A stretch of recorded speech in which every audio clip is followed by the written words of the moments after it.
आज अभी बोले जब अगली बार करेंगे तो कर देना, तो नहीं ऑटो पे ऑटोमेटिक हो जाता है। लेकिन अभी मार्केट डाउन है, 15 20 को घूमना चाहिए। एक ही जाता है तो बार बार बनवा लेंगे।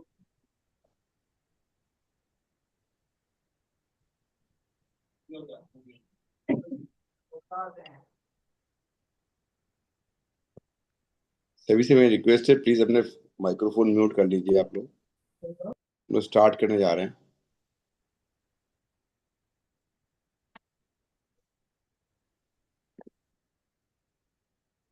मेरी सभी से प्रार्थना है कि अपने माइक्रोफोन म्यूट रखिएगा प्लीज। गायत्री मंत्र मैं शुरू करने जा रहा हूँ, मेरे साथ आप भी अपना उच्चारण करें। ओम भूर्भुवः स्वः तत्सवितुर्वरेण्यं भर्गो देवस्य धीमहि धियो यो न प्रचोदयात्। Thank you everyone. मैं रिक्वेस्ट करूंगा अपने सरस्वती पुत्र श्री अंकित गर्ग जी से कि अपना उद्बोधन प्रारंभ करें। धन्यवाद सर। आज के वेबिनार में आप सभी का स्वागत है। सचिन सर, आप अपनी क्वेरी रखें, फिर उसके बाद आगे बढ़ते हैं। सर क्वेरी मेरी ये है, जो ई कॉम ऑपरेटर की सेल है ना, वो जो 1 और 3 में जो ऑटो कॉपरेट होने वाली, वो किस टेबल में जाएगा? 14 में जाएगा कि 15 में जाएगा? 1 में। ई कॉमर्स ऑपरेटर अमेजन और उसकी हाँ, स्विगी का असल में एक रेस्टोरेंट है हमारा, व्यापारी भी शुरू किया उन्होंने, मिठाई की दुकान थी उनको, उन्होंने शुरू किया इस महीने, तो उन्होंने जनवरी का रिटर्न नहीं फाइल किया इस चक्कर में उनका। जी, परसों मेरे पास आए थे वो।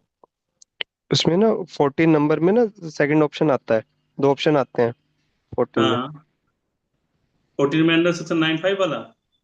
जी ठीक। अच्छा, इसमें जो हम लोग अपनी डालेंगे लाइबिलिटी जो है, जी तो इसमें जो हम लोग टैक्स रिपोर्ट करेंगे, टैक्स तो वो पे कर रहे हैं ई-कॉम हाँ जी, operator. Tax tax ecommerce operator तो पे यहाँ करेगा। पे हमारी हमारे एचएसएन समरी तो मिसमैच नहीं आएगी टैक्स, क्योंकि हम तो सप्लाई दिखाएंगे ना अपनी एचएसएन समरी में। नहीं, एचएसएन से आपकी कोई टैक्सेबल सप्लाई नहीं है ना, अच्छा, तो यहाँ टैक्स पे तो आप टैक्स नहीं पे जो करोगे ना। टैक्स का पार्ट है, यहाँ पे नील नील डालना पड़ेगा हमको। हाँ जी हाँ जी ओके। ठीक है, तो वहां पे भी जीरो दिखा देंगे, जीरो डेट सप्लाई में जी जाएगा क्या ये? जी, ओके। 0% में डाल देना।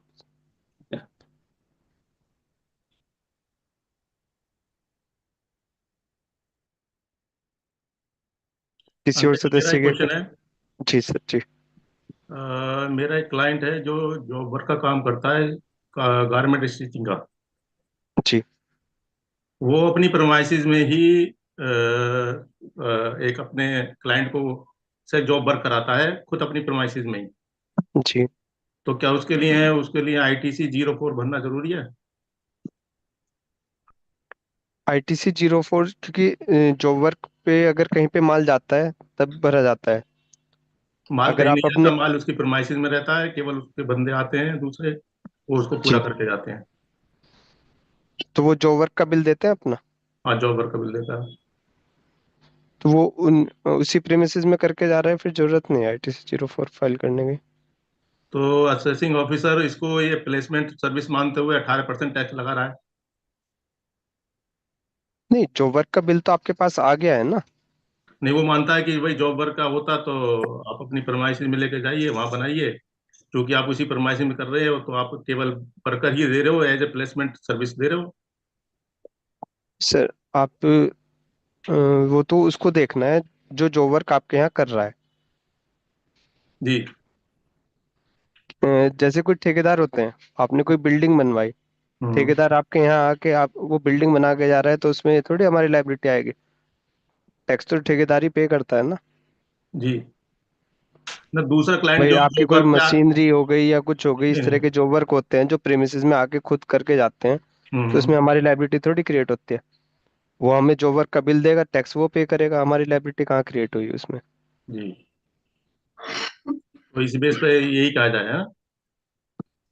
वो तो जब हमारे पास जो वर्क का बिल आ गया, जो वर्कर जो वर्क कर रहा है, तो वो अगर हमें बिल दे रहा है, टैक्स पे कर रहा है, तो उसमें कहीं टैक्स चोरी तो कुछ नहीं हुई। अब इसी ग्राउंड में अगर कुछ जॉब वर्क ऐसा होता है जिसमें वो रिक्शे पे जाता है, जी जिसके लिए ईवील जारी नहीं हो पाता, जी, तो उस संबंध में क्या ITC 04 जाएगा? कि हाँ जी, फरमाइशी अलग है? अगर अगर प्रेमिसेस से बाहर जा रहा है, क्योंकि हम्म, उसमें क्या है कि आपके प्रेमिसेस में ITC04 जरूरी इसलिए है कि आपके यहाँ से माल बना, आपके यहाँ जो माल है, और अगर सर्वे हो जाता है या कुछ हो जाता है तो आपके प्रेमिसेस पे वो माल नहीं है, तो क्यों हम्म, नहीं है उसकी आप इंफॉर्मेशन ITC04 में देते हो जी जी जी। कि आप चालान के थ्रू माल भेजते हो, कितना जी माल आपने वहां पे भेजा, उसके बाद कितना वहां से आया, कितना उसमें से वेस्ट हुआ, क्या रहा, तो वो हम्म, ITC04 में इंफॉर्मेशन जाती है, तो उससे वो डिक्लेयर रहता है। अगर ठीक आपके अपने प्रीमिसेस में हो रहा है तो आपको क्या डिक्लेयर करोगे उसमें? ठीक है सर, ठीक है। दूसरा एक क्वेश्चन और है सर। एक मेरा क्लाइंट एग्जाम सर्विस प्रोवाइडर है टोटली, जी उसकी आईटीसी हमें रिवर्स करनी है 2017-18 से लेकर अब तक। जी हमने 17-18 में कोई रिवर्स नहीं करी, इससे लेकर अभी तक कोई रिवर्स 18-19 में कोई रिवर्स नहीं करी, लेकिन 19-20 में हमने कुछ आईटीसी रिवर्स कर दी थी बीच में। जी 19-20 में जो हमने आईटीसी रिवर्स करी, वो एग्जिस्टिंग आईटीसी से ज्यादा रिवर्स की थी, जिसकी वजह से वहां माइनस आउटपुट लायबिलिटी निकली है 3B में। जी और माइनस आईटीसी निकलने की वजह से वो सेट ऑफ करते वक्त वो प्रेजेंट आईजीएसटी से रिकवर हो गई। जी अब जो मैं क्रेडिट लेजर देख रहा हूँ ईयरली बनाते हुए, तो 19-20 में जो मेरा आईजीएसटी आ रहा है वो माइनस में आ रहा है। जी तो उसका DRC03 कैसे जनरेट होगा माइनस का? सर, सबसे पहले तो देखो, आप उसे साल वाइज करना चाह रहे हैं, कैसे करना चाह रहे हैं हाँ, आप साल वाइज ITC करना चाहता रिवर्स? हूँ, साल वाइज ही जाता सर DRC03। नहीं, साल वाइज जाता है, लेकिन जैसे आपका 17 18 18 19 के तो असेसमेंट हो चुके हैं, हाँ। उसमें कोई इस तरह की आपके पास कोई क्वेरी आई? नहीं, कोई नहीं आई। 19 20 का जो आपने रिवर्स किया है उसमें आपने कहीं मेंशन किया कि आपने किस साल का किया है? नहीं, वो हो सकता है थोड़ा 17-18 का हो, 18-19 का हो। बस, जी। आप उस चीज को फिर डबल क्यों कर रहे हो? आप उसमें ये कहो ना कि आपका उस साल का भी ITC रिवर्स था।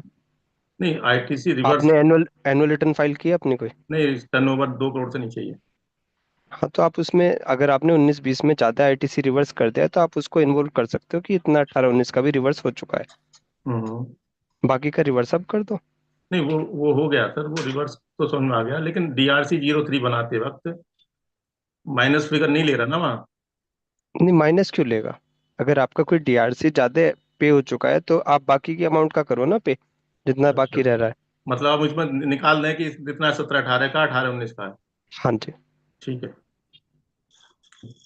Thank you sir. ओके।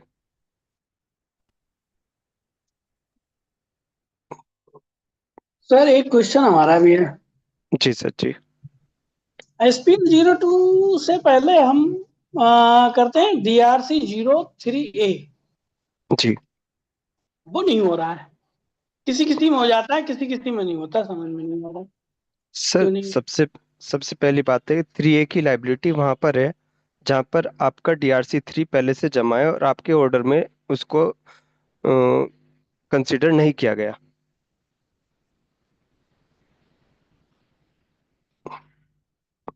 सुन पा रहे हैं सर?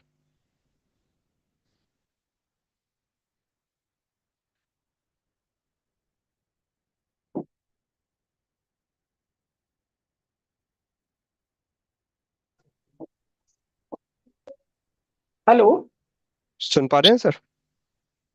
पता नहीं क्या हुआ, बाहर हो गया था अचानक इससे। जी जी जी जी। जी। मैं ये कह रहा हूँ, DRC3A की लाइब्रेरी वहां पर क्रिएट होती है जब आपने DRC3 पहले से जमा किया हो, और जो DRC7 जनरेट हुआ है जिसमें आपका ऑर्डर हुआ है, डिमांड निकली है, वहां पर आपके DRC3 को कंसिडर ना किया गया हो, तब आपको 3A करना है। हर केस में आपको 3A करना जरूरी नहीं है। जी। दूसरी उसमें कंडीशन ये है कि जब आप 3A करते हैं तो वो जी। DRC3 आपका या तो वॉलेंट्री पेमेंट होनी चाहिए या हाँ अदर्स में पेमेंट होनी चाहिए, तभी एडजस्ट हो पाएगा। अगर हाँ। आपने नोटिस के अगेंस्ट, SCN के अगेंस्ट, मिसमैच के अगेंस्ट आपने कोई भी DRC फाइल किया है, उसकी एडजस्टमेंट 3A में नहीं हो पाएगी। जी बिल्कुल सही है। ठीक। वॉलंटरी पेमेंट है उसमें। हाँ जी, और और अदर्स। हमारा जो हम अपना बता रहे हैं ऑन जी वॉलंटरी पेमेंट है। और उसको DRC03 जो हमने पेमेंट किया उसे उन्होंने कंसिडर नहीं किया है, ऑर्डर जी पास कर दिया है। जी हाँ, फिर भी वो हो नहीं रहा है। वो C2 लास्ट में आता है, टेबल C2। आप या तो उसमें आईटी पासवर्ड अगर मुझे व्हाट्सएप करें तो मैं आपकी हेल्प तब कर देता हूँ। मैं करता हूँ अभी आपको। जी हालांकि इसके लिए मैं SPL02 वैसे ही DRC03A किए बिना ही मैंने फाइल कर दिया है, उसको DRC03 को अटैच करके। सर, आपके डिमांड तो एज इट इज खड़ी रहेगी ना वो? हाँ, वो डिमांड एज इट इज खड़ी है। ऐसा कई सारे केसेस में हुआ है कि वो हो नहीं रहा है। जी सर, अगर डिमांड खड़ी रहेगी तो आपका एसपीएल सक्सेसफुली फाइल नहीं माना जाएगा ना?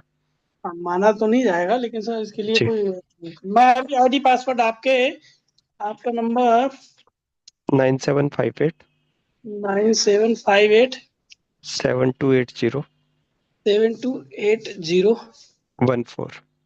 14, मैं इसी नंबर पे भेज देता हूँ आईडी जी पासवर्ड, वो सब चीज भेजता हूँ। जी। ठीक है।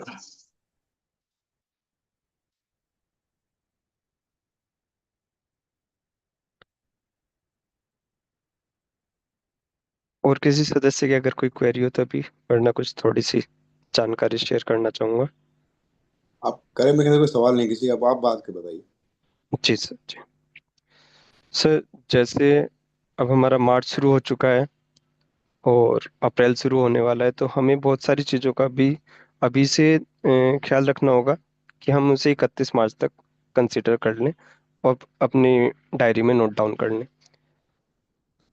एक तो जो एक्सपोर्टर हैं, उन क्लाइंट्स का एलयूटी फाइल होना है। तो एलयूटी साइट पर अवेलेबल हो चुका है 25-26 के लिए, उसे हम फाइल कर सकते हैं। इसके अलावा कुछ डीलर ऐसे होते हैं जिनको कंपोजिशन स्कीम अडॉप्ट करनी है और अभी तक वो रेगुलर में है, तो उसके लिए हमारे पास 31 मार्च तक का टाइम है, तो उसको हम नोट डाउन करके रखें। अगर कोई रेगुलर में है, उसे कंपोजिशन में जाना है, तो हम वेट करते हैं कि नए फाइनेंशियल ईयर से ही उसको किया जाए, तो उसके लिए भी हमें 31 मार्च तक इंफॉर्मेशन देनी होगी। कुछ जीटीएस सर्विसेज प्रोवाइडर होते हैं जहाँ पर वो आरसीएम में या एफसीएम में अपने को रजिस्टर्ड करते हैं, तो अगर उन्हें चेंज करना है, आरसीएम से एफसीएम में जाना है या एफसीएम से आरसीएम में जाना है, तो उनको भी एक ऑनलाइन फॉर्म फिल करना होता है। वो भी 31 मार्च तक फाइल करना होता है, वरना वो ऑटोमेटिकली, अगर आरसीएम में तो आरसीएम में रह जाएंगे, एफसीएम में तो एफसीएम में रह जाएंगे। अगर सेम कंडीशन में रहना है तो कोई फॉर्म फिलअप नहीं करना है। इसके अलावा बहुत सारे चेंजेस ऐसे होते हैं, जो हम अपनी GST-R1 फाइल करते हैं या 3B फाइल करते हैं तो हमारे से कुछ गलतियां हो जाती हैं। तो अगर हम उन गलतियों को नेक्स्ट फाइनेंशियल ईयर में नहीं ले जाना चाहते, तो उनको हमें अभी से चेक करना होगा, ताकि इस मंथ की, फरवरी मंथ की अभी हमें 3B फाइल करनी है, R1 फाइल करनी है, उसके बाद हमारे पास लास्ट ऑप्शन मार्च का रहता है। तो अगर हम कुछ चीज़ें अभी से सही करना शुरू कर दें या उन्हें कंसिडर कर लें, तो हमारे पास मार्च की रिटर्न फाइल करते हुए लोड कम रहेगा और हम उसे एडजस्टमेंट को अभी से कर सकते हैं। क्योंकि अप्रैल से हो सकता है 3B फिक्स भी आने लगे, डाटा ऑटो पॉपुलेटेड आ जाए, आप उसमें कुछ चेंज ना कर पाए। तो अगर हम अभी से अपनी तैयारी रखेंगे तो अपनी फरवरी और मार्च की 3B में अपना डाटा सही कर सकते हैं। अगर हमारे से कोई भी आईटीसी गलत क्लेम ली गई, उसको आईटीसी को रिवर्स करना हो, या हमारी कोई आईटीसी छूट गई है जो क्लेम नहीं ले पाए, उसको क्लेम करना हो, तो इस तरह की अगर कोई भी एरर्स हैं, उनको हम नोट डाउन करके अपनी 3B में सही कर लें, करेक्शन कर लें अपना।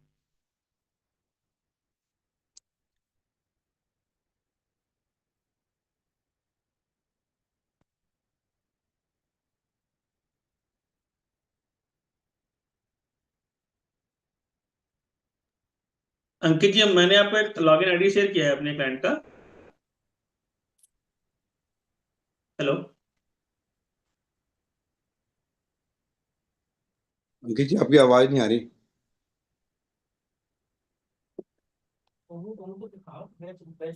डिस्कनेक्ट जी हुआ। सर। जी, फोन आ गया था किसी का।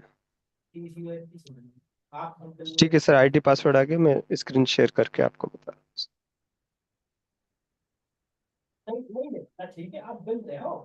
बिल बच्चों मिलते हैं ना वही आधार कार्ड पे, जब आप बिल आखिर आखिर जब हम जीएसटी बनी जो तुम है बात है भाई, वो उनसे पूछो तो आइटम प्रॉब्लम होगी कितने।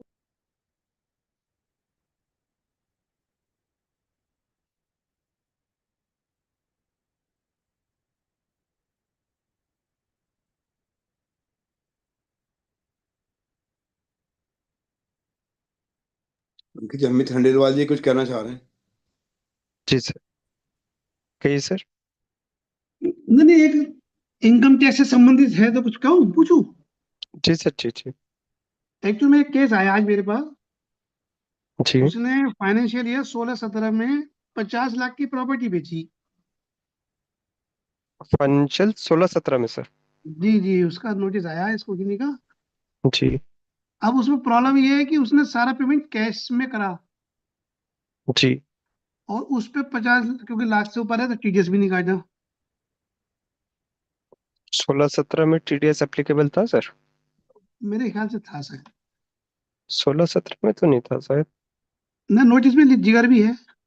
अच्छे। अब इस केस में क्या करा जाए, क्योंकि पेमेंट भी कैश में है। अम्म, और कैश पेनल्टी का प्रोविजन वो चेक करना पड़ेगा सर, क्योंकि 16-17 का है, वो थोड़ा सा देखना पड़ेगा। मेरा 269 आ गया था उस समय। और ऐसे याद नहीं सर, 16-17 तो देखना पड़ेगा। जी जी। किसी और अन्य सदस्य अपनी राय दे सकते हैं।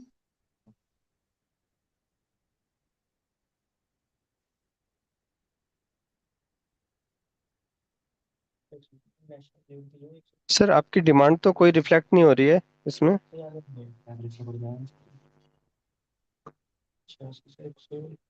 सर आपने अभी आईडी पासवर्ड दिया है, प्लीज।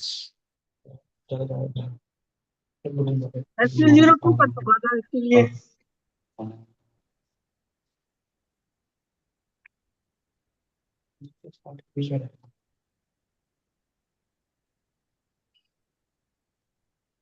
कब फाइल किया है सर? आज ही किया है मैंने।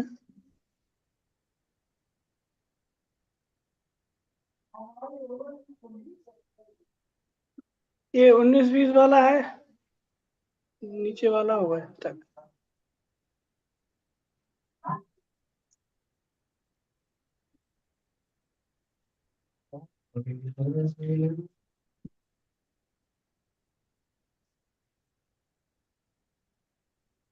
फोन आएगा ना सर।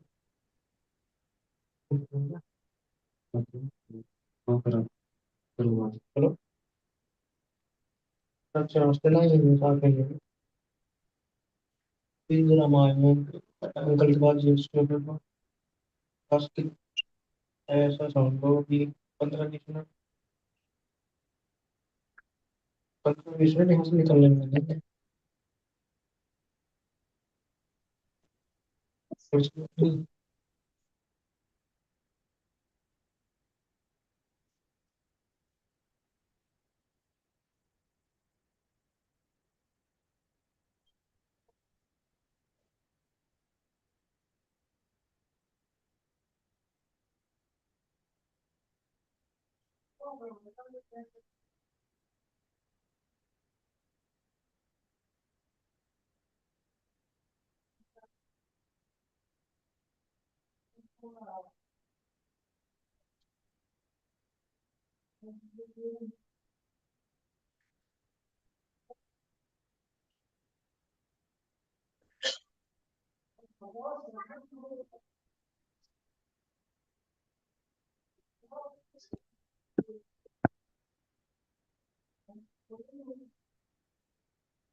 आपने DRC 3 तो आपने बाद में किया हुआ है, ऑर्डर तो आपका अगस्त हाँ का है।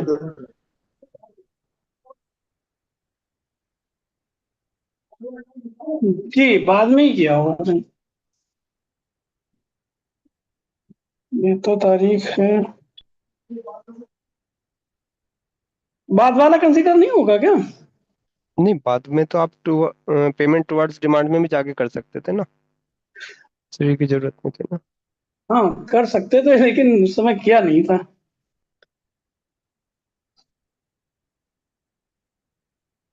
ये तो 17-18 के लिए, इससे पहले वाले के लिए 17-18 के लिए।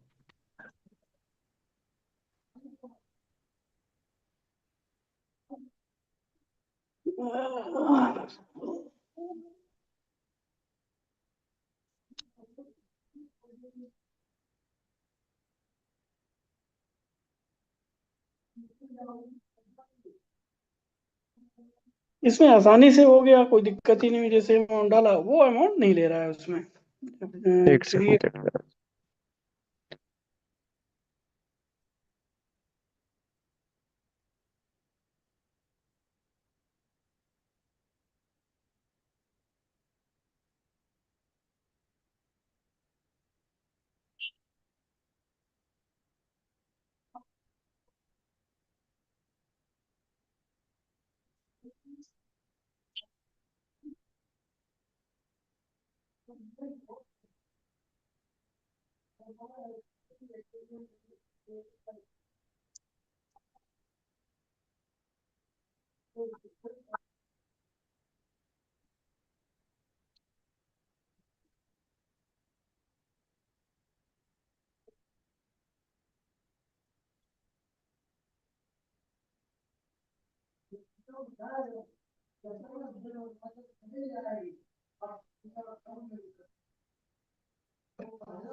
आपकी डिमांड एडजस्ट हो चुकी है सर वो जो कौन सी। एडजस्ट।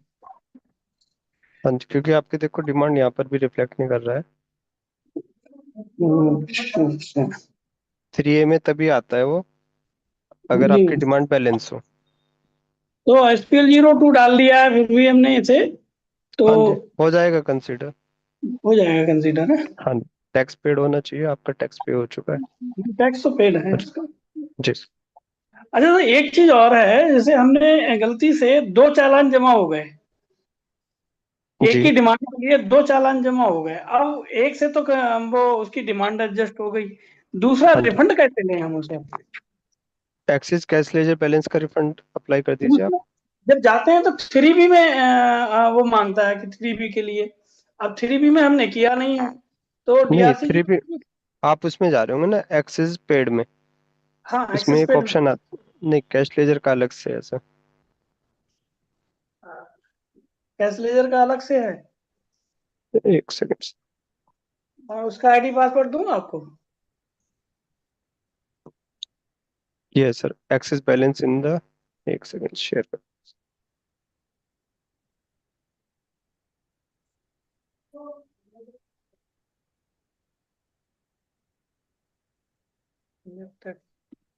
ये बहुत लोगों की समस्याएं हैं सर।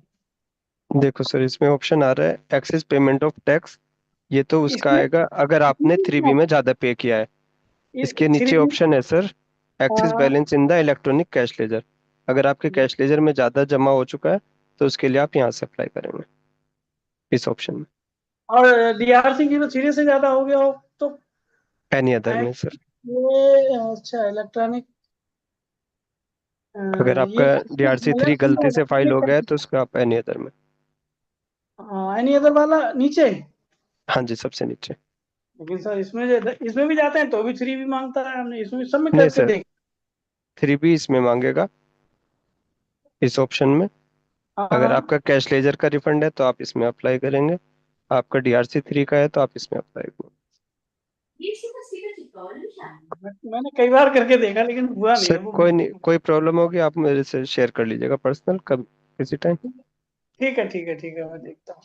ठीक, ठीक है सर।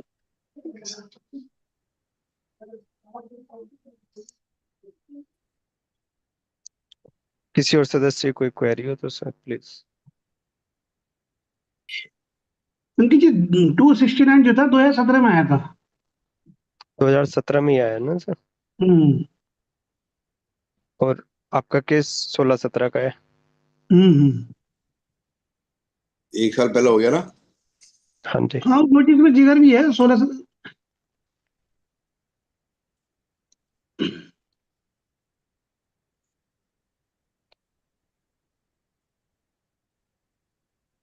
नमस्ते सर। नमस्कार साहब। नमस्कार। एक्चुअली बहुत देर से जुड़ा हूँ ना।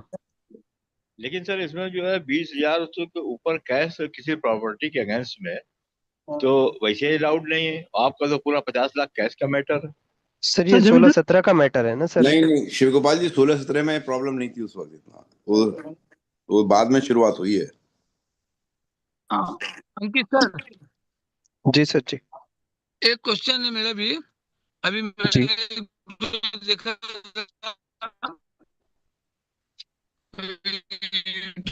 अजय जी, आपकी आवाज क्लियर नहीं हो रही। आपकी आवाज आईटीसी क्लियर नहीं हो क्लेम रही। कम आपका दिया है नेटवर्क की कि प्रॉब्लम है मैं आपकी, आवाज क्लियर नहीं हो रही। बाहर जा रहा हूँ ऑफिस से। जी अब आवाज आ रही है साहब? हाँ भाई। एक आईटीसी कम लेने के कारण 50,000 रुपए का जुर्माना किया गया है। रीजन है कि भाई आईटीसी क्लेम नहीं किया,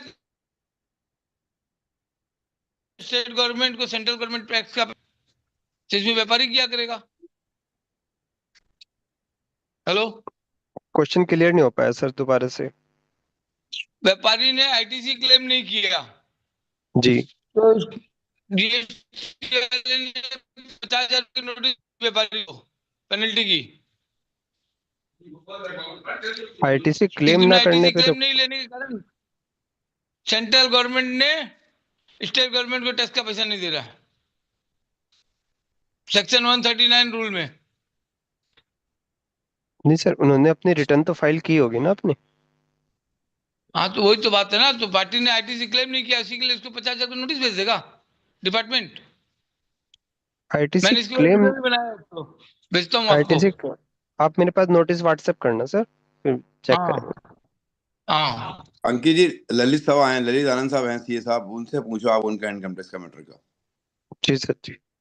अब भेज रहे हैं ये नोटिस। ललित सर, एक क्वेश्चन आ रहा है इनकम टैक्स का। जरा माइक्रोफोन ऑन कर लीजिए अपनी। ललित सर, ललित आनंद साहब, सीए साहब।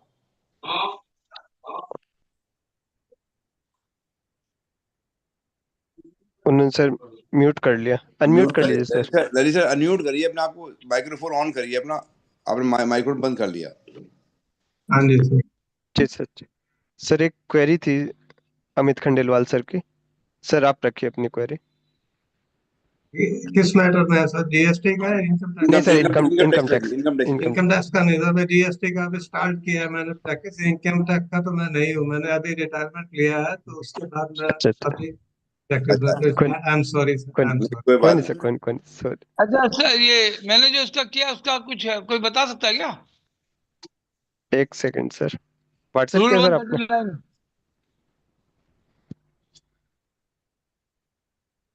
सर हर सर 5 बज गए हैं, मोहित जी आ गए हैं फिर से। मोहित सर आ गए। मैं कह अजय भाई आप सवाल अपना अलग से पूछ लीजिएगा उनसे, ठीक अंकित है। सर से, क्योंकि पाँच ठीक है, पाँच बज गए हैं, सब हमें स्टार्ट करना है। ठीक है। Thank you very much everyone, आप सभी का बहुत बहुत स्वागत है। आज हमारे मुख्य वक्ता सरस्वती पुत्र श्री मोहित गोलचा साहब पद आ चुके हैं और मैं उनका उद्बोधन प्रारंभ करने के लिए उनसे प्रार्थना करूं।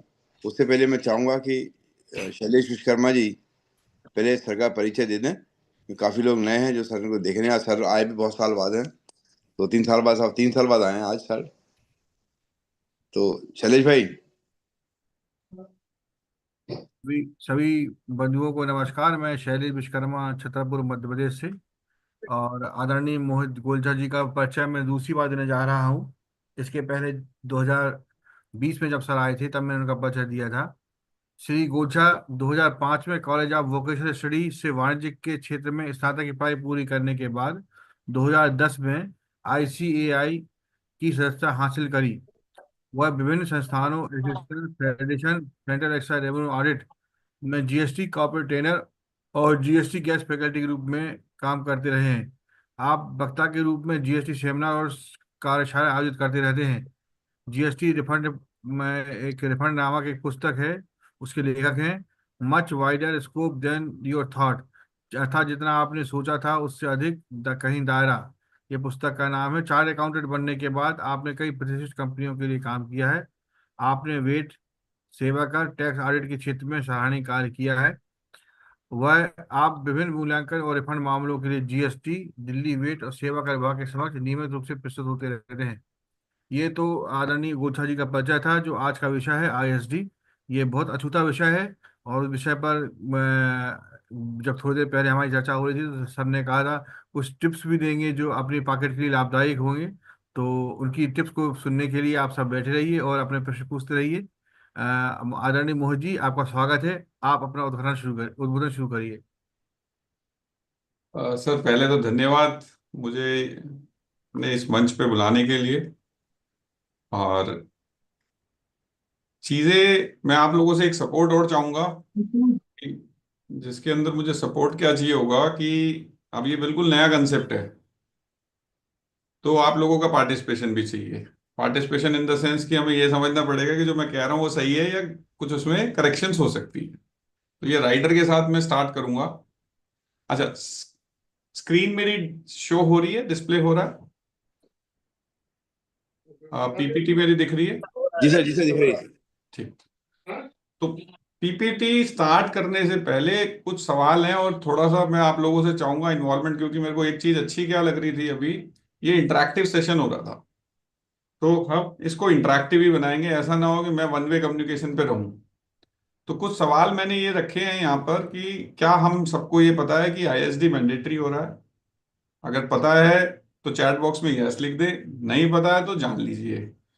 दूसरा, क्या हम एज ऑफ नाउ तैयार हैं ये समझने के लिए कि भाई ISD की कंप्लायंस क्या होगी? और तीसरा, हमें ये अपॉर्चुनिटी कैसे देगा? क्योंकि जब तक कुछ अपॉर्चुनिटी ना हो, और जैसे मैंने कहा था कि कुछ ना कुछ तो रोजगार जनरेट करना पड़ेगा इस कंटेक्स्ट में, तो ये कुछ चीजें हैं कि जहां पर हमें इंटरेस्ट क्यों पैदा करना है। जो मेरी समझ है, अगर ISD एप्लीकेबल होता है तो एक ऑप्शन आपके पास आता है to generate your revenue from the registration part. तो सबके जब रजिस्ट्रेशन कराओगे, again you would be offering the services, तो कहीं ना कहीं आप लोगों को सेवाएं दोगे।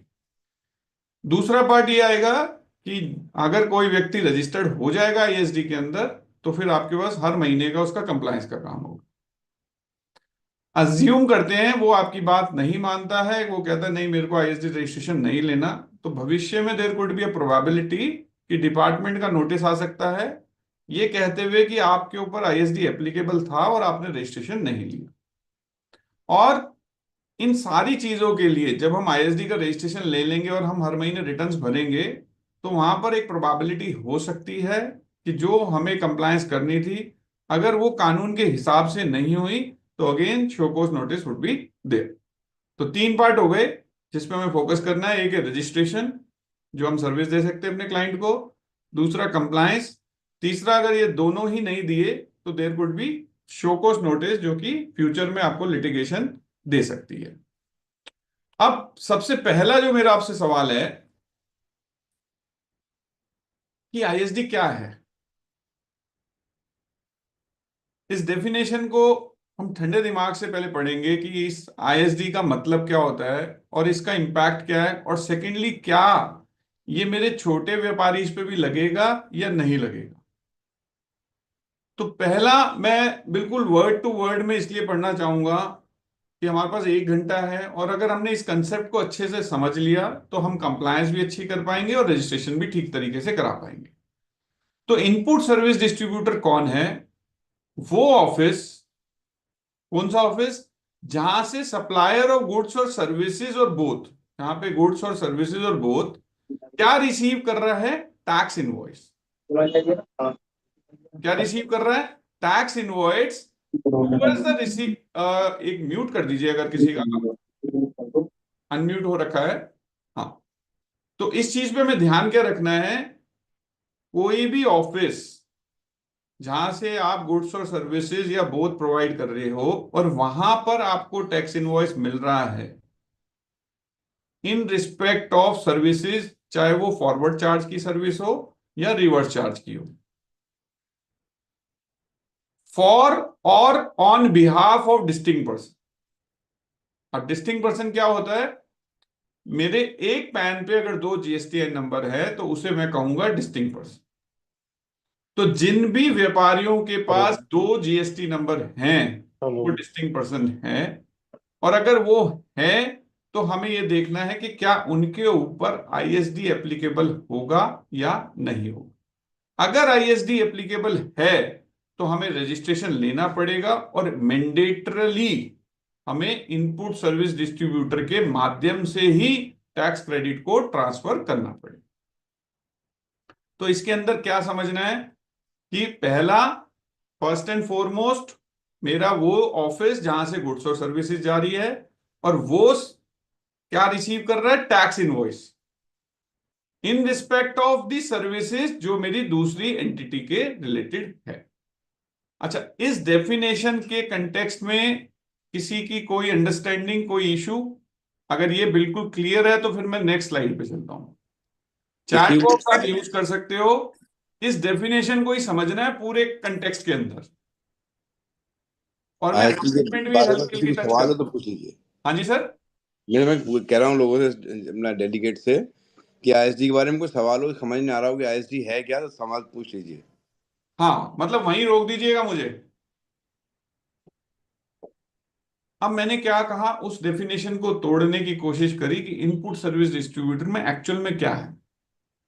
इनपुट सर्विस डिस्ट्रीब्यूटर मींस एक office of the supplier of goods और सर्विसेज ऑफ बोथ, जो क्या रिसीव कर रहा है? Tax invoice.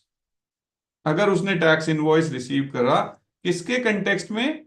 अपने डिस्टिंक्ट पर्सन के कंटेक्स्ट, तो उन सारी सिचुएशंस पे उसके ऊपर आईएसडी लग जाएगा। अब मन का सवाल ये आएगा, एक प्रोविजन और करके फिर हम एग्जांपल को टच करेंगे कि क्या आईएसडी सब पे एप्लीकेबल हो जाएगा या आईएसडी आज भी सिर्फ कॉर्पोरेट जगत पे रहेगा। डिस्टिंक्ट पर्सन मैंने कवर कर दिया था कि कौन होता है। Same PAN having multiple GSTN number, मतलब एक से ज्यादा अगर किसी के पास जीएसटीएन नंबर है, हैविंग सेम पैन, उसे डिस्टिंक्ट पर्सन कहेंगे। इस पॉइंट को आपको ध्यान रखना है। कंपल्सरी रजिस्ट्रेशन आईएसडी के केस में we need to apply the registration. इसमें कोई भी टर्नओवर का क्राइटेरिया नहीं है। अगर आपके ऊपर आईएसडी एप्लीकेबल हो गया, इररिस्पेक्टिव आपकी टर्नओवर कुछ भी है, तो उस केस में आपको रजिस्ट्रेशन लेना ही लेना पड़ेगा। अब सेकंड पार्ट पे चलते हैं, जो सबसे इंपॉर्टेंट है, जो हमारे ऊपर लायबिलिटी क्रिएट करता है। ये सेक्शन 20 सब क्लॉज 1 क्या कहता है कि आपको क्रेडिट डिस्ट्रीब्यूट करना ही करना है और आपको रजिस्ट्रेशन लेना ही पड़ेगा। कब? जब आपके ऑफिस ने कभी भी किसी भी चीज का टैक्स इनवॉइस लिया और वो जो सर्विसेज हैं वो किसी और एंटिटी के कंटेक्स्ट में, किसी और डिस्टिंक्ट पर्सन के कंटेक्स्ट में, किसी और जीएसटीएन नंबर के कंटेक्स्ट में है, उस सारी स्थिति के अंदर आपको registration as well as mandatorily आपको डिस्ट्रीब्यूट क्रेडिट करना पड़ेगा। किसके माध्यम के थ्रू? आईएसडी के माध्यम से। अब मैं आपसे एग्जांपल से समझता हूं जिससे थोड़ा सा आप लोगों की अंडरस्टैंडिंग और बेटर हो जाएगी। एक एग्जांपल ये बताइए, सपोज मेरी 2 ब्रांचेस हैं, एक दिल्ली के अंदर और एक यूपी के अंदर, और मेरा सिंगल बैंक अकाउंट है। क्या उस केस में आईएसडी रजिस्ट्रेशन मुझे लेना है या नहीं लेना? चैट बॉक्स पे आप आंसर यस या नो कर दें। इसे इंटरेक्टिव बनाइए, या आप लोगों के लिए ही है, मतलब मैं ये कह रहा हूं यस, एक ही यस आया बस, बाकी सबका क्या है? नो है। कह रहा हूं मेरा सिंगल बैंक, थोड़ा म्यूट करवा दीजिए सर, जो एडमिन देख रहे हैं वो म्यूट करवा दीजिए बाकी सबको। दिखाई नहीं दे रहा। आई थिंक चिराग गुप्ता जी का अनम्यूट हुआ हुआ है।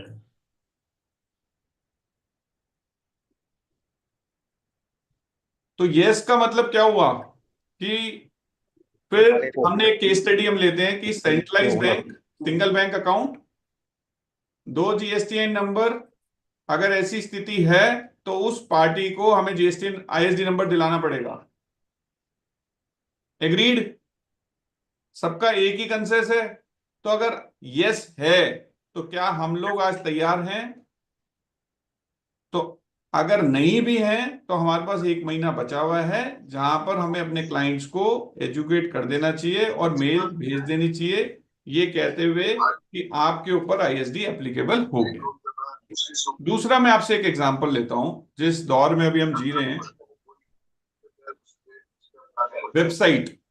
अब सोशल मीडिया हम आज खुद भी इंटरेक्ट कर रहे हैं प्लेटफॉर्म के थ्रू, दैट इज इलेक्ट्रॉनिकली। तो जब हम वेबसाइट की बात करते हैं तो वेबसाइट तो कॉमन होती है, और वही वेबसाइट मेरे बाकी बिजनेस को भी जनरेट करने में हेल्प करती है। तो क्या जो वेबसाइट का खर्चा होगा, अगर किसी कंपनी में वेबसाइट का खर्चा है, तो उस केस में भी मुझे आईएसडी लेना पड़ जाएगा। और आज की डेट में चाहे वो स्मॉल बिजनेस हो चाहे वो लार्ज बिजनेस हो, हर व्यक्ति आज की डेट में वेबसाइट मेंटेन कर रहा है। तो ये कुछ छोटे छोटे खर्चे हैं जो आपको मैक्सिमम बुक्स में मिल जाएंगे। उनको ध्यान रखते हुए आप आईएसडी की एप्लीकेबिलिटी चेक कर लें, जो कि मैंडेटरी हो गई है आपकी 1 अप्रैल 2025 से। तो इसमें ये क्या कहने की कोशिश करते हैं, इसमें सेक्शन 20 सब क्लॉज 1 में मैंडेटरी प्रोविजंस कर दिया। कब कर दिया? कि जब मैंने टैक्स इनवॉइस रिसीव कर लिया। अब आप क्रेडिट ट्रांसफर करो, क्रेडिट मत लो, उससे कोई भी इस सेक्शन की एप्लीकेबिलिटी पे फर्क नहीं पड़ता। अब हम चलते हैं दूसरे सेक्शन पे। वो क्या बात करता है? ये बताता है कि मुझे अल्टीमेटली क्रेडिट देना कैसे, कि जिस तरीके से, तो इसमें इन्होंने जो चेंजेस किए, सबसे पहले जब इनपुट सर्विस डिस्ट्रीब्यूट आया था डिस्ट्रीब्यूटर, तो उसके अंदर रिवर्स चार्ज मैकेनिज्म का क्रेडिट देने की बात नहीं होती थी। तो 2024 के बजट में उन्होंने रिवर्स चार्ज इंक्लूड करा, बट कौन सा इंक्लूड करा? जो कि विद इन द स्टेट था। मतलब सीजीएसटी एसजीएसटी वाला तो इंक्लूड करा, बट इंटर स्टेट वाला आरसीएम नहीं। 2025 में जो बजट आया उसके अंदर उन्होंने अमेंडमेंट करी और कर दिया क्या, कि RCM includes both, that is CGST SGST मतलब इंटरस्टेट वाला भी और इंट्रास्टेट वाला भी एज वेल एज इंटरस्टेट वाला। मतलब कोई भी अगर आरसीएम है तो वो आईएसडी के माध्यम से डिस्ट्रीब्यूट हो जाएगा। तो ये तो हुई बजट के रिलेटेड अमेंडमेंट्स इन रिस्पेक्ट की जो हमें आईएसडी में ध्यान रखना है। अच्छा, अब अगला सवाल ये आता है इस क्रेडिट को डिस्ट्रीब्यूट कैसे करना है।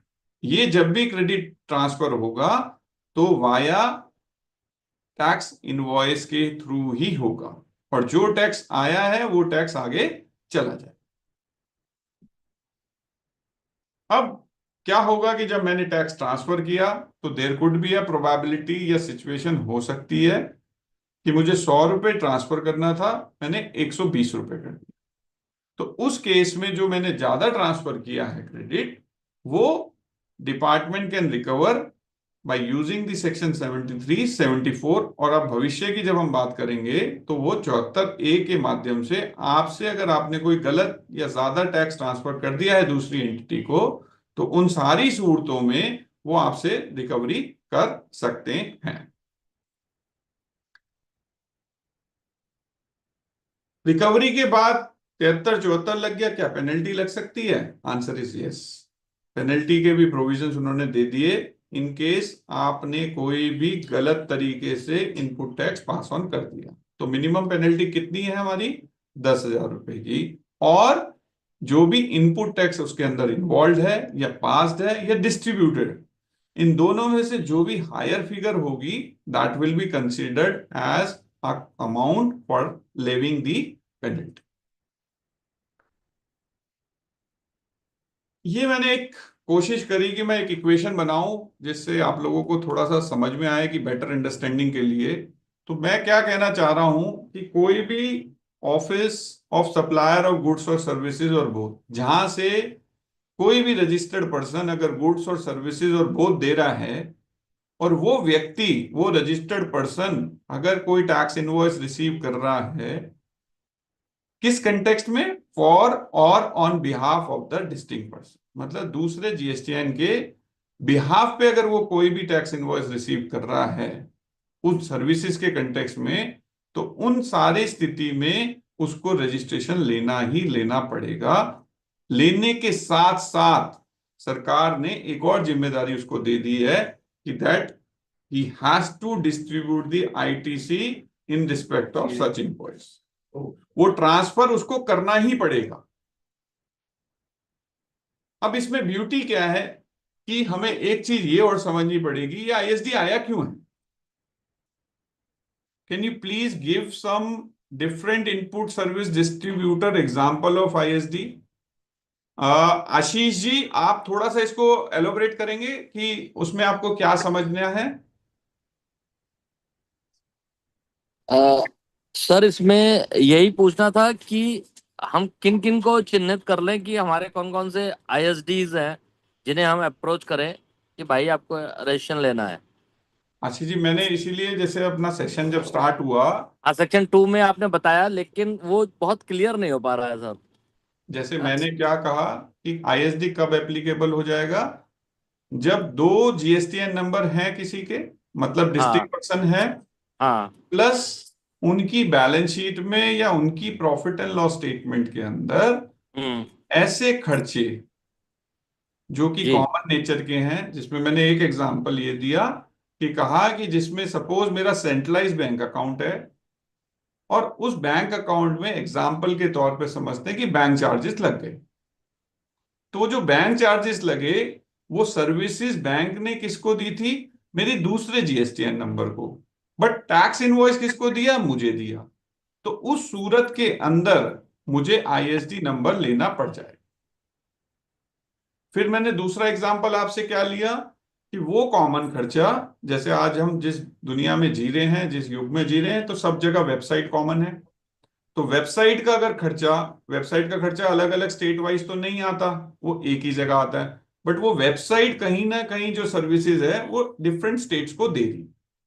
तो उन केसेस के अंदर भी आपको आईएसडी एप्लीकेबल हो जाएगा। इसी तरीके से कुछ और एग्जांपल्स हैं, जब मैं स्लाइड्स में आगे जाऊंगा तो मैं आपसे वो डिस्कस कर लूंगा। आई होप अब आपको समझ में आ जाएगा कि आईएसडी कब लेना है। ठीक है। ठीक है सर, चलें आगे। Yes sir. ठीक है सर जी। इसमें एक क्वेरी हो रहा है सर। हाँ जी, हाँ जी अंकित जी, बस ऐसे क्वेरी सर पूछते रहेंगे ना तो मुझे भी अच्छा जी लगेगा। सर, इसमें क्वेरी है जहाँ पर हमें आईटीसी एप्लीकेबल नहीं है, आईटीसी लेना ही नहीं है, एग्जेम्प्टेड आइटम्स की हमारी आइटम्स हैं, तो क्या वहाँ पर भी कंपलसरी होगा? ये सबसे इंपॉर्टेंट क्वेश्चन है जो मैं टच करता, बट आपने अच्छा हुआ रेस कर लिया, क्योंकि एक तरीका क्या ढूंढा गया कि भाई हम तो आईएसडी लेंगे नहीं, उस केसेस में हम जब आईटीसी नहीं ले रहे तो applicability of ISD will not be there. यही आप कहना चाह रहे हैं अंकित जी? जी सर जब जी। मैं आईटीसी ले ही नहीं रहा तो डिस्ट्रीब्यूशन का सवाल क्या आया? जी अब अगर आप इसकी लैंग्वेज पढ़ेंगे कि क्या कहता है, आईएसडी बेसिकली डिस्ट्रीब्यूट करता है दोनों क्रेडिट, चाहे वो एलिजिबल हो चाहे वो इनएलिजिबल। और इन्होंने कैंडिडली जो यूज करा है ना डेफिनेशन के अंदर, वो वर्ड यूज करा है टैक्स इनवॉइस। उन्होंने कोई बात ही नहीं करी कि एलिजिबल है इनएलिजिबल है। मैंने अगर आपको टैक्स इनवॉइस दे दिया दूसरी स्टेट के कंटेक्स्ट में तो आपको आईएसडी लेना पड़ेगा। ये तो कह ही नहीं रहा कि आप क्रेडिट लो या ना लो। इसका बेसिक ऑब्जेक्टिव क्या था कि मान लेते हैं जो सर्विसेज दी थी वो मैंने दूसरे स्टेट को दी थी। अब जब मैं टैक्स क्रेडिट अपने यहां अवेल नहीं करता तो किस स्टेट के पास टैक्स जाता है? जिस स्टेट का मैंने नंबर दिया। जी। और आइडियली वो जाना कहां था? उस स्टेट में जिस स्टेट में सेवाएं कंज्यूम हुई, क्योंकि हमारा जीएसटी किस पे बना हुआ है? It's a destination based consumption tax. और उस राज्य को टैक्स मिलेगा जिस राज्य के अंदर वो सेवाएं कंज्यूम हो गई। तो उसको ध्यान में रखते हुए भारत सरकार ने इसको 1 अप्रैल 2025 से मैंडेट कर दिया। दूसरा, गवर्नमेंट की एक इंटेंट और है, वो ये समझना चाहती है ऐसी कितनी कौन सी सर्विसेज हैं which are being availed and consumed by the respective states. तो क्रॉस चार्ज एक मैं कंसेप्ट डिस्कस करूंगा जो लॉ में तो नहीं है।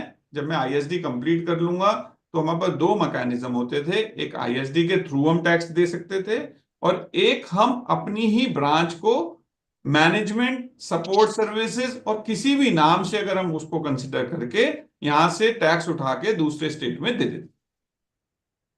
तो ये वाला जो प्लानिंग वाला टूल है कि भाई इन टर्म्स में ये सोच रहा हूं कि मैं क्रेडिट नहीं लूंगा तो मैं आईएसडी से बच जाऊंगा, उसमें मेरा राइडर ये है कि शायद कानून ने आपको वो स्कोप हटा दिया। बट तब भी अगर किसी का ऐसा विचार बन रहा हो और उसके पास स्ट्रॉन्ग कन्विक्शन हो लॉ में कि जो वो एक्सप्लेन कर सके, तो I would be happy person to listen that. ठीक है, एज ऑफ नाउ मेरा व्यू ये है कि क्रेडिट लेना ना लेना will not be the factor for availing the ISD registration. ठीक है सर? ठीक, थैंक यू सर। अब ये जो मेरी इक्वेशन है, ये इक्वेशन क्या कहती है कि जैसे हमने ए स्क्वायर प्लस बी स्क्वायर बचपन में पढ़ा था, तो उसी तरीके से मैंने सोचा कि लॉ को भी अगर हम इक्वेशन फॉर्म में याद कर पाए तो इट वुड बी गुड। तो हमें चेक क्या करना है कि पहला, मैं ऑफिस हूं जो कि सेवाएं दे रहा हूं, मतलब कहीं ना कहीं मैं एक रजिस्टर्ड पर्सन की तरफ मूव कर रहा हूं। दूसरा, मैं कोई टैक्स इनवॉइस रिसीव कर लूं, किसके कंटेक्स्ट में? मेरी दूसरी एंटिटी के कंटेक्स्ट में। तब उस सूरत में मुझे क्या करना पड़ेगा? मुझे रजिस्ट्रेशन लेना पड़ेगा और आईटीसी डिस्ट्रीब्यूट करना ही पड़ेगा। किस माध्यम के through? That is only through ISD. इसके कंप्लायंसेस का पार्ट, इसके रजिस्ट्रेशन के फॉर्म्स अच्छे से एक बार देख लीजिएगा। मोर और लेस जो आप नॉर्मल रजिस्ट्रेशन करते हैं वो सेम है, बस जब आप अप्लाई कर रहे होंगे तो आपको वहां पर आईएसडी को टिक। अब दो कंसेप्ट चलते थे हमारे जो आज से पहले प्रिविलेंट थे, वो थे क्रॉस चार्ज और इनपुट सर्विस डिस्ट्रीब्यूटर।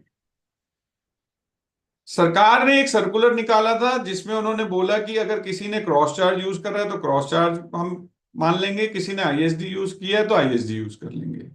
आईएसडी जो है वो बहुत रिस्ट्रिक्टिव है, only to the extent of the services credit. Cross charge correspondingly service भी इंक्लूड करता है और गुड्स भी इंक्लूड करता है, कैपिटल गुड्स भी करता है।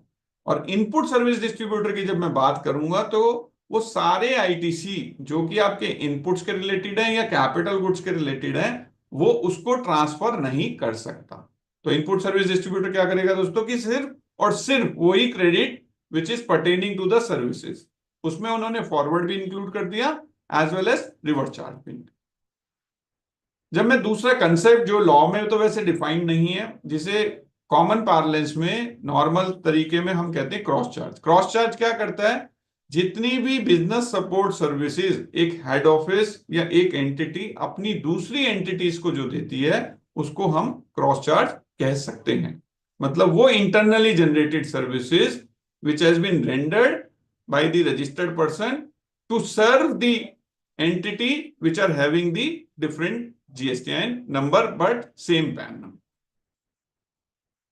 सर्कुलर क्या था, सर्कुलर क्यों आया, सर्कुलर 199 आया in order to avoid the confusion बहुत ज्यादा थी। डिपार्टमेंट की तरफ से नोटिसेज आ रहे थे जब वो ये कह रहे थे कि भाई आपको आईएसडी लेना पड़ेगा इन ऑर्डर टू ट्रांसफर दी। जब आपको क्रेडिट एक जगह से दूसरी जगह अगर आपको ट्रांसफर करना है तो आप आईएसडी के माध्यम से ही कर सकते हो, नॉर्मल रजिस्ट्रेशन से आप ट्रांसफर नहीं कर सकते।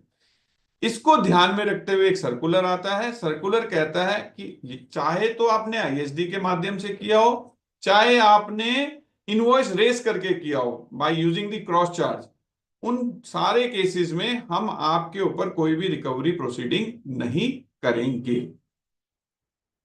देन अब इन दोनों में बड़ा ही थिन लाइन है, मतलब दोनों का जो डिफरेंस है वो बहुत ही छोटा है। अब मैंने कुछ खर्चे आप लोगों के सामने रखे हैं। अब इन खर्चों को जब आप देखोगे तो ये खर्चे इंटरनली जनरेटेड सर्विसेज भी बन सकते हैं एज वेल एज ये आईएसडी भी बन सकते हैं। तो जब आपकी बैलेंस शीट या प्रॉफिट एंड लॉस में अगर इस टाइप के खर्चे आए तो उस टाइम आपको अपना ब्रेन यूज करना है कि क्या मेरे ऊपर आईएसडी लग जाएगा या नहीं लगेगा। बट मेरी पीस ऑफ एडवाइस ये होगी कि इसको ध्यान से देख लें, क्योंकि अगर आईएसडी लगा, क्योंकि डिपार्टमेंट हमेशा कहेगा कि आपके ऊपर आईएसडी एप्लीकेबल है, और अगर आपने नहीं लिया तो वो आपके ऊपर आईएसडी ना लेने की रजिस्ट्रेशन की पेनल्टी लगा सकता है। दूसरा, जो भी क्रेडिट आप लेंगे उन सर्विसेज का, वो उसको डिनाई कर सकता है, ये कहते हुए कि ये जो सर्विसेज रिसीव्ड करी है ये तो आपकी दूसरी एंटिटी ने करी है, तो आपने सेक्शन 16 का सेटिस्फेक्शन नहीं करा इन रिस्पेक्ट ऑफ दैट स्टेट। तो वो सारे ग्राउंड्स को आप कंसिडर कर लीजिएगा। अब सवाल ये आता है, इस सर्कुलर ने एक चीज और बताई थी कि भाई कॉमन इनपुट सर्विसेज, मतलब वो सारी सर्विसेज जो कि कॉमन है from a third party but attributable दोनों को है। किन दोनों को है? हेड ऑफिस को भी है और ब्रांच ऑफिस को भी है। तो उन सारी सूरतों में इस सर्कुलर ने आपको क्या कहा कि 31 मार्च 2025 तक, मतलब जो अब हमारा मार्च चल रहा है, तब तक आपका जो मन करे, आप क्रॉस चार्ज से करना चाहे तो क्रॉस चार्ज करें, आईएसडी के माध्यम से आप ट्रांसफर करना चाहें तो आईएसडी के माध्यम से कर लें। तो दोनों ही सूरत उन्होंने ऑप्शनल कर दी। बट 1 अप्रैल से अगर ऐसे खर्चे जिसके ऊपर आईएसडी लग रहा है तो उन दोनों सूरतों में आपको क्या करना पड़ेगा, पहले आपको आईएसडी का रजिस्ट्रेशन लेना पड़ेगा, फिर उस क्रेडिट को आईएसडी के मैकेनिज्म से डिस्ट्रीब्यूट आपको करना पड़ेगा। अब जब हम बिल बनाएंगे, अगर हम इंटरनल जनरेटेड सर्विसेज की कॉस्टिंग निकालेंगे तो वैल्यू कैसे निकालें, तो सर्कुलर ने बहुत अच्छे से क्लैरिफाई करा, कहा कि भाई जो भी अगर सैलरी का इन्वॉल्वमेंट है, जो आप अपने एम्प्लॉयज को सैलरी दे रहे हो, उस सैलरी को आप चाहते हो कॉस्ट में जोड़ना तो जोड़ सकते हो, अगर आप नहीं चाहते उसे जोड़ना तो आपके पास ऑप्शन है, तो आप उसको एक्सक्लूड भी कर सकते हो, आप हटा भी सकते हो। अब आते हैं दूसरी बात पे कि जो थर्ड पार्टी सर्विसेज जो कि डायरेक्टली नहीं पता आपको कि किसके है, तो उन सारी सर्विसेज को भी आपको on the basis of the turnover आप बांट सकते हो। एंड एक ऐसा आईटीसी वो किसके रिलेटेड था, जैसे मान लेते हैं आज मेरा हेड ऑफिस है तो मैंने एक सर्वर लगा रखा है, एक बहुत बड़ी मशीन लगा रखी है, इसमें आईटीसी किस फॉर्म में आया, कैपिटल गुड्स के फॉर्म में आया। तो वो जो क्रेडिट है वो क्रेडिट आईएसडी के माध्यम से नहीं जा सकता। तो अब क्योंकि हेड ऑफिस ने ब्रांच को सर्विस दी है in the form of by using the server, तो उन सारे केसेस में जो कॉमन एसेट से जो सर्विस जनरेट होगी उस केस में हमें एक सपोर्ट सर्विस का इनवॉइस रेज करना पड़ेगा। इस कंटेक्स्ट में हमें समझना क्या है कि अगर मेरी हेड ऑफिस और ब्रांच ऑफिस दोनों ही रजिस्टर्ड हैं तो क्रॉस चार्ज में या जब मैं सपोर्ट सर्विस का बिल बनाऊं तो मैं कोई भी वैल्यू जो लिखूं, एग्जाम्पल मैं अगर उसमें 100 रुपीज लिख दूंगा तो वो भी मान्य है, मैं अगर उसमें कोई वैल्यू नहीं लिखूंगा वो भी मान्य है। किस केस में, उन केसेस में जहां पर मेरी इंटरनली सर्विसेज जनरेट हो रही है और दोनों ही एंटिटी रजिस्टर्ड है जीएसटीएन के अंदर एंड दोनों ही entity are liable are eligible to take the full input tax credit. तो उस केस में तो आप इनवॉइस बनाओ या इनवॉइस ना बनाओ, one and the same thing. अब चलते हैं दूसरे केस में कि हेड ऑफिस रजिस्टर्ड है, ब्रांच ऑफिस रजिस्टर्ड है, बट क्योंकि ब्रांच ऑफिस के पास भी एग्जेम्प्ट सप्लाई है तो वो फुल क्रेडिट नहीं ले पा रहा। तो उस केस में क्या कहा कि भाई वैल्यू क्या होनी चाहिए, तो इन्होंने कहा सैलरी तो आप हटा दो, बट अदर देन सैलरी अगर कोई कॉस्ट लग रही है तो वो आपको लेनी पड़ेगी। बट सर्कुलर ने इन केसेस में जहां पर मेरी दूसरी एंटिटी एलिजिबल नहीं है फुल क्रेडिट के लिए, उस केस में ये क्लैरिफाई नहीं किया व्हाट विल हैपन अगर मैंने इनवॉइस नहीं बनाया, क्योंकि कहीं ना कहीं इसमें अगर मार्केट वैल्यू लग गई तो फिर चैलेंज क्या हो जाएगा कि दैट हमें एक तो क्रेडिट नहीं मिलेगा और दूसरा हमारे ऊपर इंटरेस्ट और पेनल्टी लग सकती है। So with ISD is complete. अब मैं किसी का कोई सवाल है मेरे से तो वो एक बार मेरे से यहां पे डिस्कस कर ले।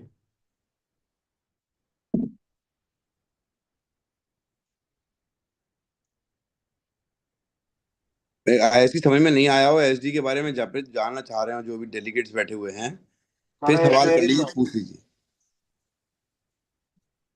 सबकी समझ में आ गया? सर एक मेरी क्वेरी थी सर। हाँ बोलिए बोलिए। सर अपना मान लो एक स्टेट में दो अपना नंबर लिए हुए हैं, उस पे भी आईएसडी एप्लीकेबल होगा? बिल्कुल सर। या डिफरेंट स्टेट्स में कंपल्सरी है?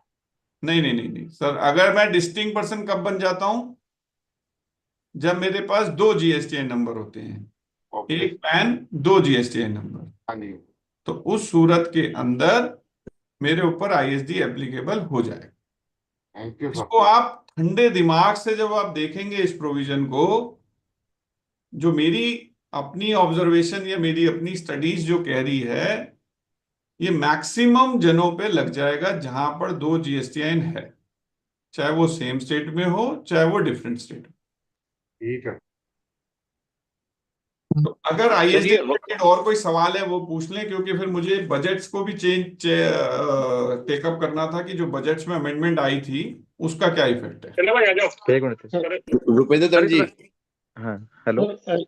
जो हमारा मेन इशू रहता है ना आईएसडी में, वो रहता है जी जो हमें इनपुट सर्विस आ रही है कॉमन, चलो वो तो हम मान गए कि उसका हमें आईटीसी मिल रहा है और हमने इसको डिस्ट्रीब्यूट कर देना, वो आगे पार्टी को दूसरी स्टेट में उसको एग्जाम सप्लाई है तो खत्म हो जाएगा, वो तो एक प्रैक्टिकल इशू आ गया नॉर्मल की तरह। बट जो कंफ्यूजन हमेशा रह रही है आईएसडी में चाहे क्रॉस चार्ज में, जहां पर कभी आने वाले टाइम में भी प्रॉब्लम रहेगी, वो रहती है management expenses, director expenses, percolate, ऐसी कई सारी चीजें हैं जो सैलरी आपने टच किया उस पॉइंट को, ऐसी कई सारी चीजें हैं, सॉफ्टवेयर हम यहाँ पर सारा मेंटेनेंस यहाँ पर होती है, या ऐसी कई सारी चीजें जिसको हम एलोकेट टर्नओवर के बेस में करना, चलो ठीक है एक फार्मूला है, बट ऐसे कई सारे एक्सपेंसेस है जिसको हम एलोकेशन नहीं कर सकते, पर वो लिटिगेशन का पॉइंट बन सकते हैं, चाहे वो हम free of cost without GST वाले पर्सन से ले रहे हैं।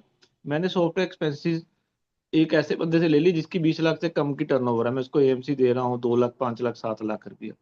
अब उसको भी मुझे एलोकेट करना पड़ेगा कि इसमें सिर्फ जो आईटीसी आ रहा है उसको एलोकेट करना है। मतलब कल को वो लाइबिलिटी जो हमें हमें पहले भी, आप मेरा क्वेश्चन शायद समझ रहे हो कि जो क्रॉस चार्ट तब कर रहे थे कि यार कईयों ने कंफ्यूजन डाली, नहीं जी डायरेक्ट एक्सपेंसेस भी यार ऐसी चीजें हैं, आपको वहां पर सप्लाई देनी पड़ेगी कॉमन क्रेडिट, कॉमन जो पूल में है कॉमन पार्टी में। तो वो अब आईएसडी होने के बाद वो क्लियर हो गया कि वो और ज्यादा कंफ्यूजन हो गया, वो मेरा क्वेश्चन है। रुपिंदर जी ने सवाल बहुत अच्छा उठाया। तो पहले तो मैं ये कह दूं कि भाई आईएसडी आने से क्रॉस चार्ज खत्म नहीं होगा।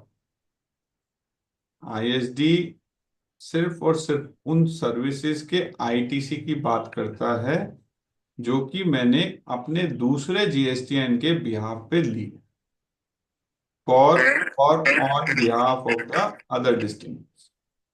और इसके अंदर जो अमेंडमेंट्स हुई भी अभी बजट्स में, क्योंकि पहले आईएसडी सिर्फ और सिर्फ नॉर्मल आईटीसी की बात करता था, अब दोनों बजट्स में जो अमेंडमेंट्स आई उसमें उसने पहले वाले में आरसीएम जो लोकल आरसीएम था उसे इंक्लूड करा, दूसरे वाले बजट में उसने इंटरस्टेट आरसीएम को भी इंक्लूड करा। तो ये तो बात हो गई आईएसडी। अब हम आते हैं दूसरी चीज पे कि अज्यूम करते हैं, जैसे रुपिंदर जी ने कहा कि भाई हेड ऑफिस में एक सर्विसेज आई, कंज्यूम हो गई, बट वो सर्विसेज जो थी वो मेरी ब्रांच के रिलेटेड या उन सर्विसेज से मैं ब्रांच को सपोर्ट कर रहा था। तो क्या उन केसेस में मुझे इनवॉइस रेस करना है या नहीं करना, यही सवाल है। इसमें मेरी एडवाइस क्या है? इसमें मेरी एडवाइस ये है, क्योंकि अगर आप जब सर्कुलर को देखोगे तो आपको चीज क्या चेक करनी है कि जो मेरी दूसरी डिस्टिंक्ट पर्सन है, अगर वो फुल क्रेडिट के लिए एलिजिबल है तो वो कहते हैं कि कोई भी आप इनवॉइस बनाओगे हम उसे मान लेंगे, हम कभी भी वैल्यूएशन का डिस्प्यूट नहीं करेंगे। और अगर आपने नहीं भी बनाया तो हम वो मान लेंगे कि उसकी वैल्यू निल है, उस केस में भी हम डिस्प्यूट नहीं करेंगे। डिस्प्यूट पैदा कब होगा? जब कि जो मेरी दूसरी डिस्टिंक्ट पर्सन, जो दूसरी एंटिटी है, उसको फुल क्रेडिट अगर नहीं मिलता जो मैं यहां से ट्रांसफर कर रहा हूं, तो उस केस में सर्कुलर साइलेंट है। और सर्कुलर कहता है आपको टैक्स इनवॉइस बनाना है और सैलरी की कॉस्ट जो है वो आप लेना चाहो तो ले लो, नहीं लेना चाहते तो छोड़। तो जितनी अदर देन सैलरी की कॉस्ट होगी वो शायद उसमें इंक्लूड हो जाएगी और उसका क्रेडिट प्रोपोर्शनेटली जो वहां मिलेगा वो मिल जाएगा। आई थिंक रुपिंदर जी मैं अपनी बात रख पाया आपके सामने। हाँ जी, हाँ जी सर, बट मेरा मेरा इशू ये उसमें दूसरा, ये तो पॉइंट क्लियर हो गया राइटली, बट मेरा ये था कि अगर जिसमें हमें आईटीसी है ही नहीं, एग्जाम्पल है, उसके लिए फिर मुझे उसके लिए तो मैंने डिस्कस किया ना कि जिसमें फुल क्रेडिट नहीं मिल रहा, ये क्रेडिट मिल ही नहीं रहा। हाँ जी, हाँ जी, इनपुट है ही नहीं क्या हमारे हो पास। रहा है कि उस सरकार को तो नुकसान हो रहा है, जिस सरकार में सेवाएं कंज्यूम हुई। हाँ, डेस्टिनेशन आप ऐसे समझो कि मान लो मैं दिल्ली में बैठा हुआ हूं, आप भी दिल्ली में, आप रजिस्टर्ड हो और मैंने आपकी यूपी की एंटिटी को सर्विस दे दी और यूपी कंप्लीटली एग्जेम्प्ट पे काम कर। अगर मैं आपको ना बिल बनाता, मैं सीधा यूपी को बनाता, तो यूपी की स्टेट को टैक्स मिल जाता। अब क्योंकि आपने मुझे अपना जीएसटीएन दिया तो मैंने आपको दिया जीएसटीएन नंबर। अब सरकार कह रही है भाई जब आपके पास आ गया है और तुम्हारी दूसरी एंटिटी जो है उसमें कहीं पे भी you are not eligible to take the credit, तो उस सूरत में दिल्ली के पास जो टैक्स चला गया वो तो जाना नहीं था, क्योंकि दिल्ली में तो सेवाएं कंज्यूम नहीं हुई। उसको कवर करने के लिए आईएसडी तो डाल दिया इन्होंने। तभी आईएसडी ये बात करता ही नहीं कि क्रेडिट एलिजिबल है या इनएलिजिबल है। आईएसडी सिर्फ एक ही चीज की बात करता है कि टैक्स इनवॉइस होना जरूरी है। और जो टैक्स इनवॉइस है, अब इसको डिस्ट्रीब्यूट कैसे करना है? जो डायरेक्टली रिलेटेड है, मुझे पता है यार मैंने इतने की सर्विसेज ली तो वो डायरेक्ट उतना अमाउंट चला जाएगा। उन सूरतों में जहां पे मुझे नहीं पता चल रहा कि मेरा डायरेक्ट कितना, इनडायरेक्ट कितना, जो मैं डिस्ट्रीब्यूट नहीं कर पा रहा, तो उसमें सरकार ने मैकेनिज्म क्या दिया? On the basis of the turnover सारे स्टेट्स की टर्नओवर जोड़ो, डिवाइडेड बाय टोटल टर्नओवर, और प्रोपोर्शनेटली वो क्रेडिट उस राज्य पे भेज दो, जिससे होगा क्या, उस राज्य को टैक्स मिल जाएगा जो उसका ड्यू।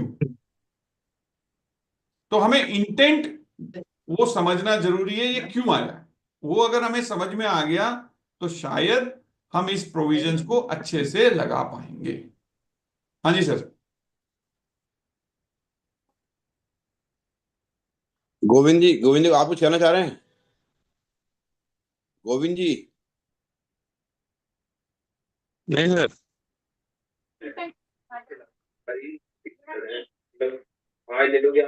हेलो जी। हाँ जी लोग जी। हाँ सर, मेरे दो क्वेश्चन थे इससे आईआईटी से रिलेटेड ही। हाँ जैसे जी अभी बोलिए। सर ने बोला था कि सर जैसे बैंक सेंट्रलाइज है हमारा, जी जैसे हमारा बैंक सेंट्रलाइज है और मेरी 4-5 स्टेट्स में साइटें हैं, आंध्र प्रदेश, एमपी और सपोज गुजरात। अब हमारा बिल तो पर्टिकुलर साइट पे ही आ रहा है, सर्विसेज भी पर्टिकुलर स्टेट्स में ही हो रही हैं, लेकिन जो पेमेंट हो रही है वो हमारी सेंट्रलाइज बैंक से हो रही है। क्या उस केस में आईएसडी एप्लीकेबल होगा? नहीं नहीं, मैं एक मिनट उसको करेक्ट कर देता हूं। बैंक की पेमेंट कहां से हो रही है? सेंट्रलाइज बैंक से हो रही है, उसकी वजह से आईएसडी एप्लीकेबल नहीं है। बैंक अगर कोई चार्जेस लगा रहा है या कोई टैक्स इनवॉइस दे रहा है जिसके अंदर उसने उस दूसरे राज्य की सर्विसेज इन्वॉल्व है, ठीक है, तो उस केस पे आईएसडी आ जाएगा। ओके ठीक है सर, ये फर्स्ट और क्वेरी दो होगी। ये समझ गया सर मैं। डिफिकल्ट होगा। मान लो अब आज की डेट में क्या हो गया, क्योंकि आरबीआई ने भी कह दिया आप मल्टीपल नहीं खोल सकते वैसे बैंक हाँ अकाउंट दूसरे हाँ, बैंक्स में, अगर आपके पास फैसिलिटी है बिल्कुल तो सारी फैसिलिटी तो आप एक ही जगह लेते हो। बिल्कुल। तो उन सारे केसेस में अगर कोई भी चार्जेस बैंक ने लगाया या कोई भी इनवॉइस रेज करा, इसकी ब्यूटी मैं वापस आपको बता रहा हूं, ये कंपलसरी रजिस्ट्रेशन है इसमें 24 के माध्यम से, और कोई भी थ्रेशोल्ड लिमिट नहीं दी। ओके तो जो मुझे लगता है कि अगर थ्रेशोल्ड लिमिट आ जाएगी, बट इसमें गवर्नमेंट का इंटेंट क्या है कि जिस राज्य के लिए सर्विसेज गई थी उसको नहीं मिलने की वजह से वो आईएसडी लेके आ रही। ओके ठीक है आलोक जी जी। आपके बाबर में और बैठे हैं तो क्या शांत हो जाएं। हाँ सर, हाँ जी आलोक जी। एक क्वेश्चन, हाँ एक क्वेश्चन और था सर मेरा यहाँ से। एक क्वेश्चन ये है सर मेरा, जैसे कि एक कॉमन सर्विस का इनवॉइस आया है हमारे पास। कौन सा? कॉमन सर्विसेज का, जैसे एक प्रोफेशनल ने रेज किया है, जैसे हमारा क्या है कि आईपीआर का रिलेटेड होता है हमारा। पे हम क्या करते हैं, जैसे कि एक मॉडल बनवा लिया हमने और उस पर सारी साइटों का जो हमारा डिजाइन होगा, आर्किटेक्ट से एक डिजाइन बनवाया, कॉमन हो गया, वो एक तरह प्रोटोटाइप हो गया। जैसे कि प्रोटोटाइप होता है ना सर, कि उसी डिजाइन को हम सारी साइटों पे इंप्लीमेंट करेंगे हर स्टेट में, और उसने बिल दिया हमारा एचओ में।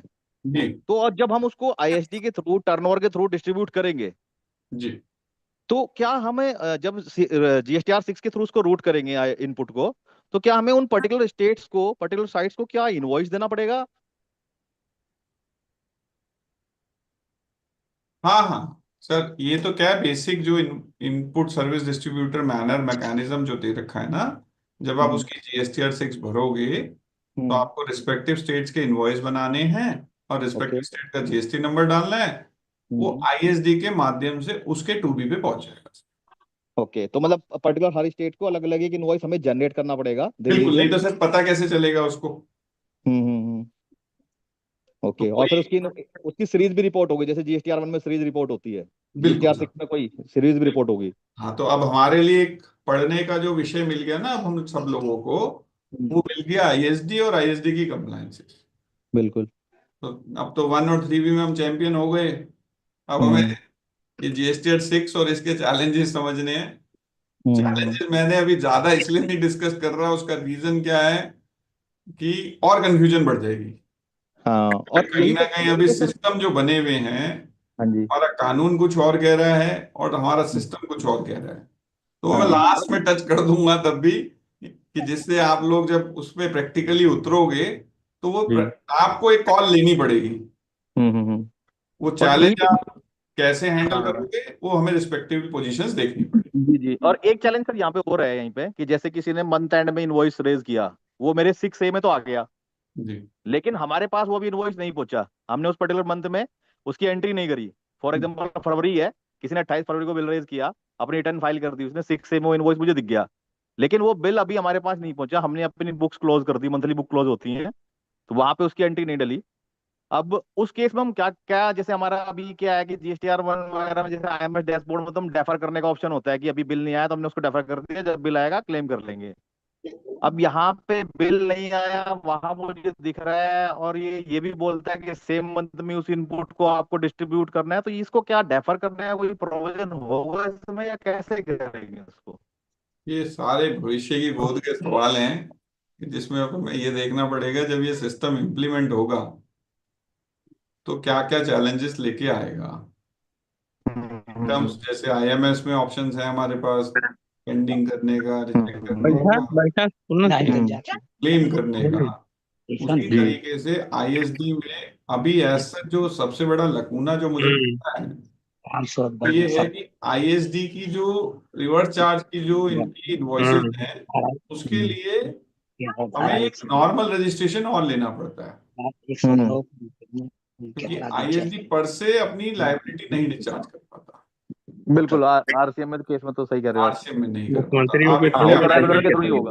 ये गोविंद जी आप एक बार म्यूट करेंगे।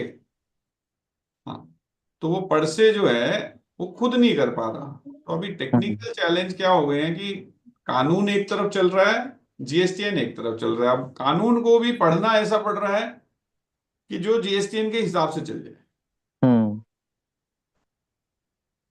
जी, आई होप मैंने आपकी क्वेरी आंसर कर दी। हाँ सर, बस यही है थोड़ा सा इसमें कि अभी क्या है, कंफ्यूजन हो रहा है यहीं पे कि उसको IPTC को डिस्ट्रीब्यूट हमने ले तो लिया है ISD सर, अभी एक क्लाइंट का ISD ले लिया हमने क्योंकि उसके पास ऐसी बिलिंग अभी है। तो आलोक जी फोकस करो ISD लेने में।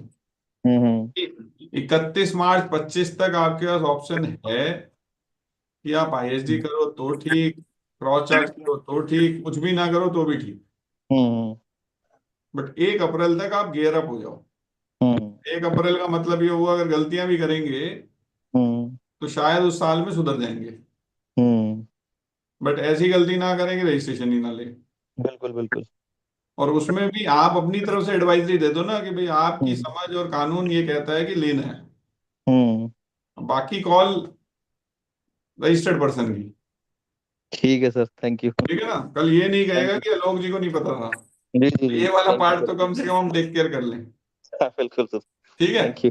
मतलब मुझे इसलिए मैं अभी जो चैलेंजेस जैसे आपके हैं वैसे ही मेरे पास कम से कम 8-10 लिखे हुए हैं, बट वो मैं डिस्कस इसलिए नहीं कर रहा क्योंकि अभी मुझे नहीं पता सिस्टम कैसा आएगा।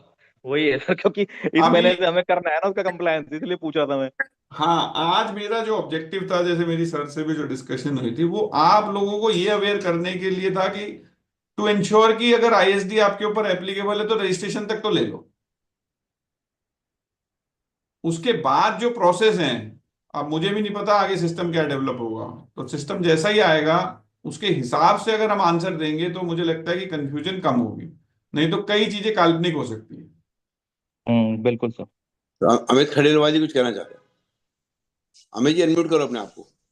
हाँ सर, सर मैं कह रहा था जैसे मान लो मेरी एक फर्म है, एक व्यक्ति की 2 फर्म है यहाँ पे यूपी में ही।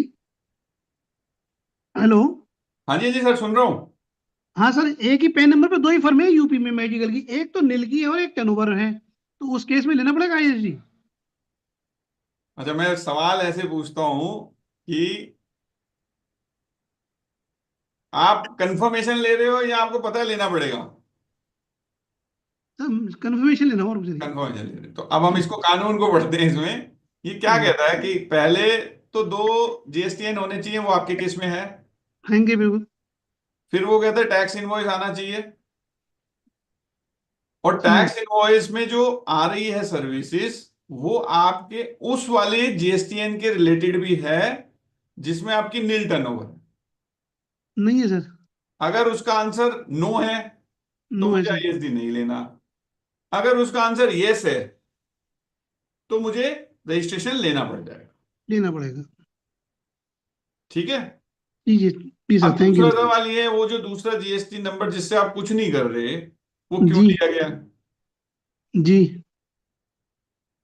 सर, एक्चुअली पहले मेडिकल उसी के नाम पे चला था, उसी GSTN पे, फिर उसे लाइसेंस दूसरा लेके फिर एक नई फर्म बना के उस पर टर्नओवर ली थी सारी। तो इसमें मेरी एडवाइस ये होगी, वो वाला नंबर कैंसिल कर दो, सर आप वो कैंसिल तो कराना ही, क्योंकि उसमें अगर दोनों एक्टिव रखोगे लाइव तो उसमें क्या होगा, yes but both are in the same state. Sir से स्टेट कोई भी हो, सेम हो अदर हो, दो जीएसटी नंबर है ना, तो आपको आईएसडी लेना पड़ेगा। अब आपके केस में मेरी एडवाइस यही होगी, आप दूसरा वाला नंबर सरेंडर कर दीजिए। ठीक है सर, थैंक यू सर। ठीक है, अब कोई और सवाल कि आईएसडी लेना कब है या नहीं लेना? हाँ जी सर, ये अपना एक चार्ज के बाद ही अप्लाई कर सकते हैं या पहले भी कर सकते हैं? वो कहते हैं ना कि जो पहले कर ले वो ज्यादा बढ़िया, बाद में भी होगा ही होगा। बट मेरी कहने का मतलब क्या है कि कल जैसे आज रवि जी ने कहा हम अप्रैल के बाद में कर लेते हैं, और दूसरा अमित जी ने पहले ही मेल भेज दिया उस क्लाइंट को, तो क्लाइंट पहले कहेगा देखो जी आपको नहीं पता था 1 अप्रैल से आ रहा है ये। तो हमारा काम क्या है कि हमें बता दें उनको कि भाई साहब नया प्रोविजन आ रहा है, आप तैयार हो जाओ। लेना तो उन्होंने अपनी इच्छा से ही है, ठीक है। बट मेरी एडवाइस यही है, आप पढ़ लीजिए, जहां जहां आपको लगता है कि एप्लीकेबल है उन सबको मेल डाल दीजिए सर। ठीक है सर, थैंक यू सर। ठीक है सर। हाँ जी। और कोई सवाल, या मैं बजट की थोड़े से और जो चेंजेस हुए थे वो चेक कर लूं? सर बजट का आप कर लें, सर बजट के कर लें। हाँ बजट बजट देख लेते हैं। अच्छा, बजट में एक जो इम्पोर्टेंट चेंज आया था, आप सबको वो पता है कि एक सफारी रीट्रीट का जजमेंट था जो हम काफी टाइम से वेट कर रहे थे कि शायद हमारा जो क्रेडिट है in respect of the hotel industry या in respect of any credit which has been capitalised, जो हमारा कैपिटलाइज एसेट्स के रिलेटेड था, उसमें सुप्रीम कोर्ट ने वर्ड को ऐसे इंटरप्रेट किया था कि भाई प्लांट एंड मशीनरी, प्लांट और मशीनरी की कंटेक्स्ट में। बट भारत सरकार ने अभी ये कह दिया था रेट्रोस्पेक्टिव अमेंडमेंट लाके कि ये एक इंटरप्रिटेशनल इशू है, और हम इसे रेट्रोस्पेक्टिवली हम ये कह रहे हैं कि कोई भी क्रेडिट इस टाइप का जो है, जो कि फिक्स नेचर का है, उसको हम अलाउ नहीं करेंगे, and that too from a retrospective. तो वो जो जजमेंट आया, उस जजमेंट की एज सच जो मेन कंटेक्स्ट था इन respect of allowing the credit, वो उन्होंने वाया अमेंडमेंट हटा दिया। बट मैं अभी एक जगह कहीं सेशन मेरा था, तो वहां हम यही डिस्कस कर रहे थे, उस केस लॉ के अंदर उन्होंने टेस्ट वहां पे रिकमेंड किए थे, फंक्शनैलिटी टेस्ट, वो आज भी एक्टिव रहेंगे। एज सच वो हम लोगों को लगता है कि अगर फंक्शनैलिटी टेस्ट पे भी चेक किया जाए तो there could be a probability कि अगर फंक्शनैलिटी टेस्ट अगर हम पास कर लें तो शायद हमें क्रेडिट मिल सकता है। बट अपेरेंटली वो बहुत वीक पोजीशन हो गई है जिस हिसाब से ये अमेंडमेंट आई। देन हमने एक चीज ये देखी कि भाई अब आईएमएस का दौर है हमारे पास। राजनाथ सर कुछ कह रहे हैं क्या? गोविंद सर? नहीं सर, तो आपका फिर से वो हो गया अनम्यूट। अब आईएमएस में हम हैं, तो आईएमएस का जो फीचर है in respect of the credit note, हमारे पास दो ही ऑप्शंस होते हैं, या तो हम एक्सेप्ट करेंगे या हम रिजेक्ट करेंगे। क्रेडिट नोट पेंडिंग में नहीं रख सकते। तो क्रेडिट नोट में जो पहले सेक्शन में लिखा गया था उसमें एक अमेंडमेंट आया और ये कहा कि भाई आपको साथ साथ क्या इंश्योर करना है कि दूसरे पार्टी ने उसका टैक्स रिवर्स कर दिया। तो अब आज की डेट में वो प्रैक्टिकली पॉसिबल कैसे हो गया है, जैसे ही कोई क्रेडिट नोट आता है, अगर आपने उसे एक्सेप्ट कर लिया तो आपकी आईटीसी की लाइबिलिटी घट जाती है। तो इसका मतलब क्या हुआ कि other party has reverse the. आपने जैसे ही उस क्रेडिट को रिजेक्ट किया तो वो दूसरे वाले व्यक्ति के, जो सामने जो व्यक्ति है, उसकी आउटवर्ड टैक्स लाइबिलिटी में वो जुड़ जाता। तो इस आईएमएस की वजह से भारत सरकार ने ये इंश्योर कर लिया है in respect of the credit note कि टैक्स जो लेजिटिमेट रिवर्सल होना है वो रिवर्सल हो जाए, और इनकेस अगर रिवर्सल नहीं होता तो क्रेडिट नोट का बेनिफिट रजिस्टर्ड पर्सन नहीं ले पाएगा। फिर माइन्यूट से चेंजेस इन्होंने सेक्शन 38 में किए। उसमें क्या किया, सिर्फ एक वर्ड था ऑटो जनरेटेड को हटा दिया और लिख दिया जनरेटेड। ये क्यों किया? क्योंकि ऑटो जनरेटेड क्या है कि जैसे अब जब मैं ये कुछ चेंजेस करूंगा, मैं एक्सेप्ट करूंगा या रिजेक्ट करूंगा, तो उसकी वजह से मेरा टू बी हिल जाएगा। तो जो टू बी हिल रहा है वो क्यों हिल रहा है? It is not because of the auto generation, मैं कुछ कर रहा हूं उसकी वजह से हिल रहा है। तो अपने आप को सेफगार्ड करने के लिए सरकार ने सेक्शन में अमेंडमेंट कर दिया, ये करते हुए कि कल के दिन इन केसेस के बेसिस पे ये चैलेंजेस ना हो जाए कि सेक्शन में ऐसा नहीं लिखा गया। देन एक चेंज आया, अब सेक्शंस को भी कैसे ड्राफ्ट किया जा रहा है कि जिसके अंदर जैसे हमारी इंश्योरेंस पॉलिसीज हैं उस तरीके से ड्राफ्ट हो रहा है कि subject to terms and condition. तो सेक्शन 39 जो हमारे रिटर्न्स का सेक्शन था, उन्होंने चेंज क्या किया, जो भी सेक्शन लिखा हुआ था उसमें सिर्फ एक वर्ड यूज करा, that subject to such conditions and restrictions. तो सेक्शन सेम है, सेक्शन सेम के अंदर क्या इंसर्ट और कर दिया, इस सेक्शन को जब आप पढ़ोगे तो subject to such conditions and restriction के साथ ही पढ़ोगे।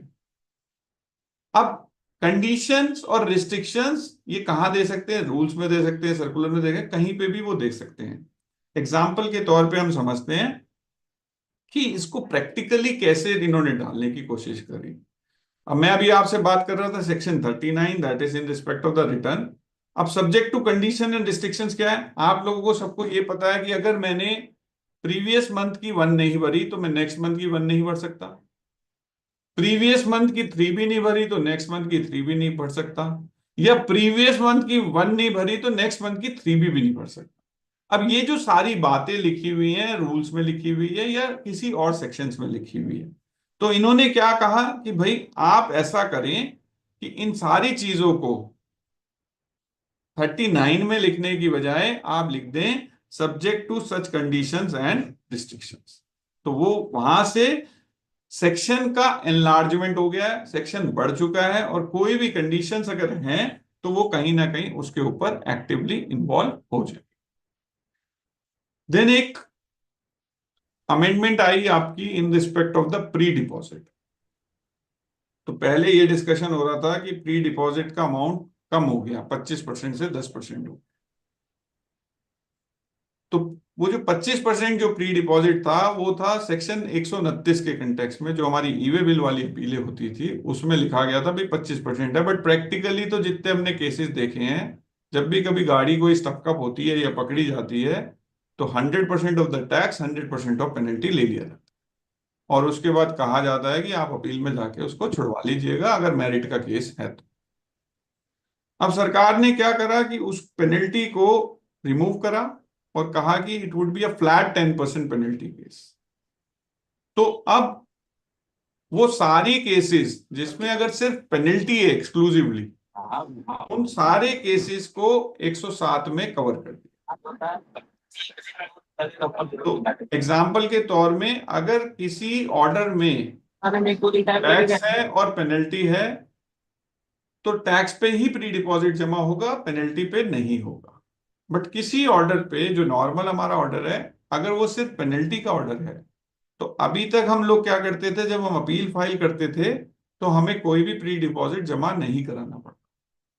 बट गोइंग फॉरवर्ड अगर सिर्फ एक्सक्लूसिवली पेनल्टी का ऑर्डर होगा तो उन सारे केसेस पे हमें प्री डिपॉजिट जमा कराना पड़ेगा, चाहे वो फर्स्ट अपील हो चाहे वो ट्रिब्यूनल। देन लास्ट एक जो अमेंडमेंट आया था इसके अंदर, एक सेक्शन इंसर्ट हुआ है, दैट इज 2 लास्ट अमेंडमेंट्स रह गई। एक सेक्शन इंसर्ट हुआ 148A, उसको क्या कहा कि ट्रैक एंड ट्रेस मैकेनिज्म। मतलब कुछ गुड्स ऐसे हैं जो भारत सरकार चाहती है कि उसको वो कंप्लीटली ट्रैक करें और ट्रेस करें, और वो कहीं ना कहीं ऐसे गुड्स हैं जहां पर टैक्स इवेजन ज्यादा है। एग्जाम्पल पान मसाला, एग्जाम्पल आयरन इंडस्ट्रीज, या कुछ भी इस तरीके के गुड्स जो भारत सरकार को लगता है कि उनको ट्रैक एंड ट्रेस करना है।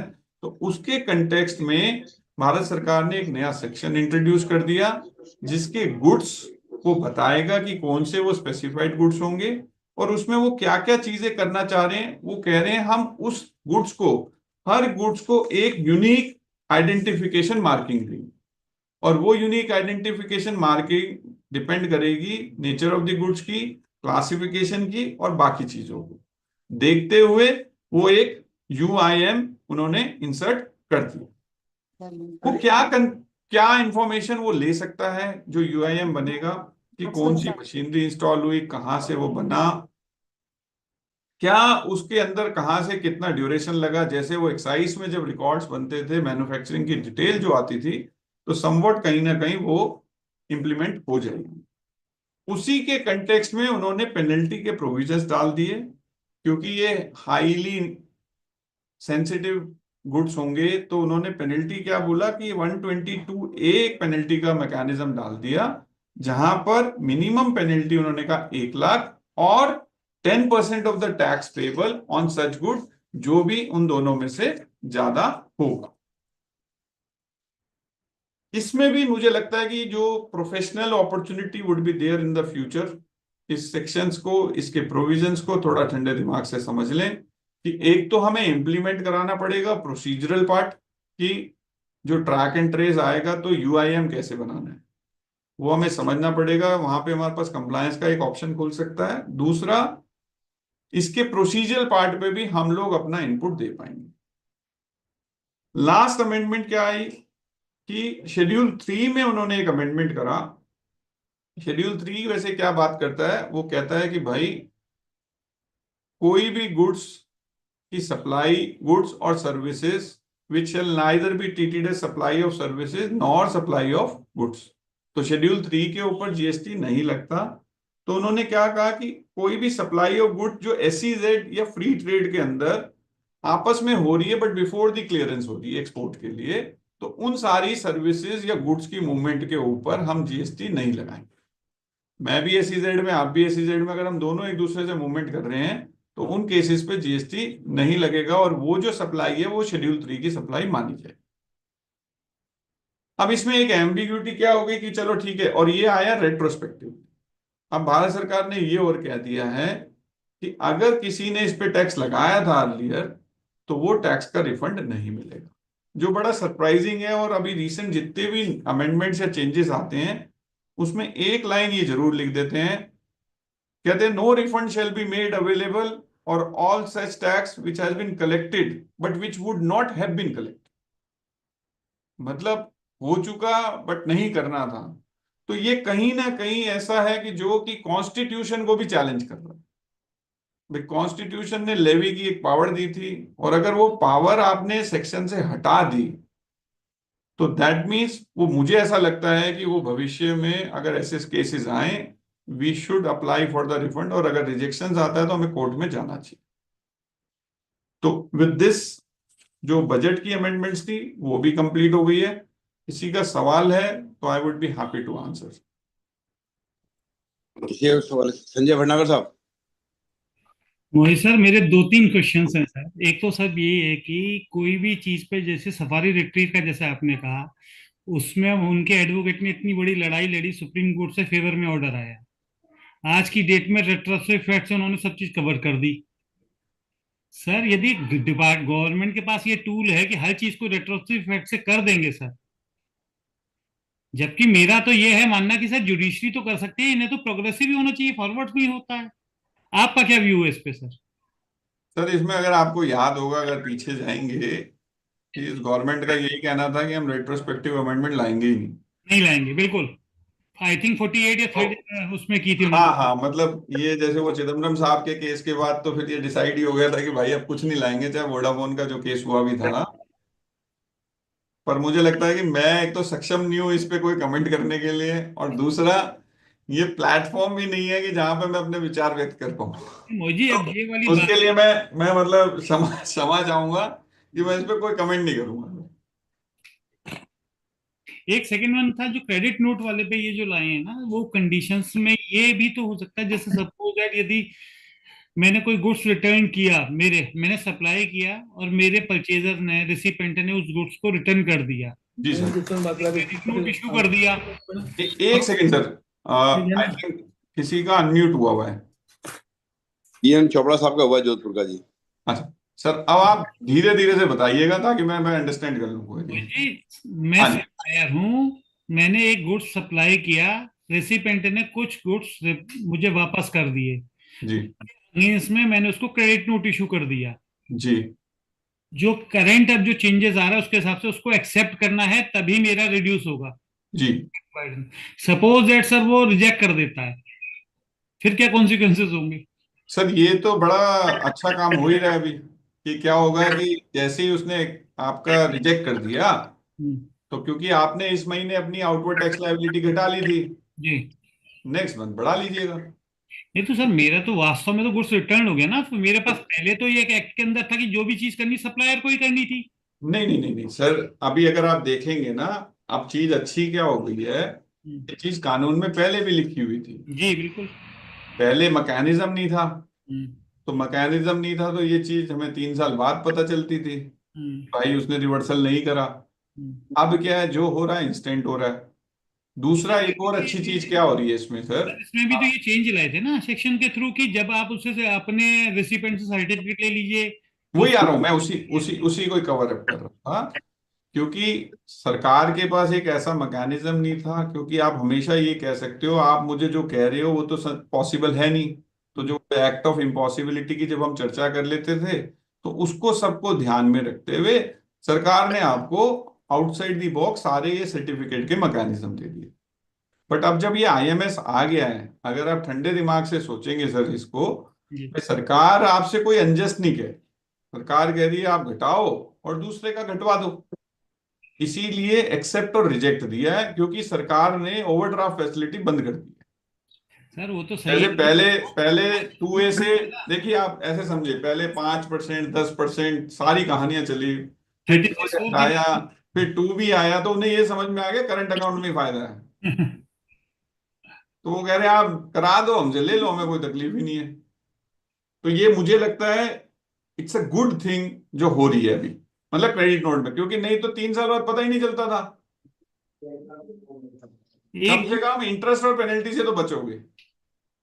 एक सेकेंड, जो 148A जो इंसर्ट किया है जो नया ट्रैक एंड ट्रेस में, जिसमें वो स्पेसिफाइड गुड्स के लिए जो आएंगे जी, वो ज्यादातर पान मसाला या इन चीजों के लिए आएगा या मेडिसिन के लिए आएगा, तो सर उसके अंदर जो कैपेसिटी के हिसाब से डेली टू डेली डिक्लेयर करना कितना प्रोडक्शन है, कितना यूज हुआ, ये मैकेनिज्म है। अदरवाइज पेनल्टी है 122 में, 122 में।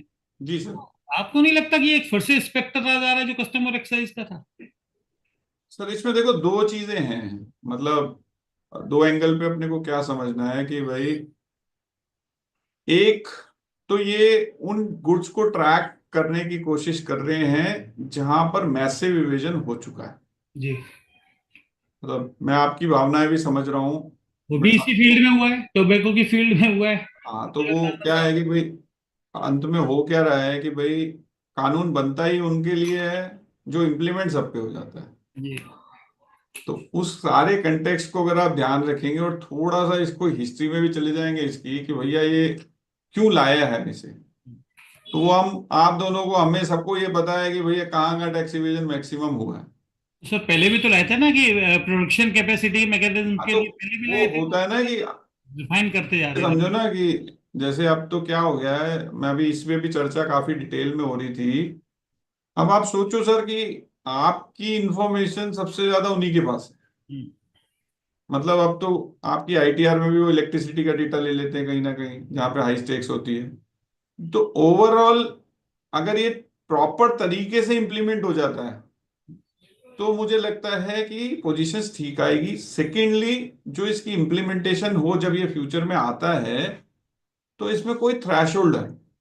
जी बिल्कुल। रीजन उसका क्या है, जो छोटा व्यापारी है अगर वो कवर ना हो सके, उसकी कंप्लायंस कॉस्ट बहुत हैवी हो जाएगी। ये इनफैक्ट सेकंड मेरा क्यों ISD के कंटेक्स्ट में भी है, क्योंकि ISD में भी क्या हो रहा है कि साल में एक ट्रांजेक्शन होती है उसकी, उस ट्रांजेक्शन के लिए 12 महीने की रिटर्न उसे देना थोड़ा सा अनजस्ट लगता है। अच्छा सर, तीसरी रिक्वेस्ट ये कि सर अपनी PPT है सर के साथ शेयर कर दीजिएगा। जी सर, वो तो सर के पास ही रहेगी सर। और मेरी भी आप लोगों से रिक्वेस्ट ये है, अगर उसमें कोई गलती हो तो मुझे वापस रिवर्ट कर दीजिएगा। और किसी को सवाल हो?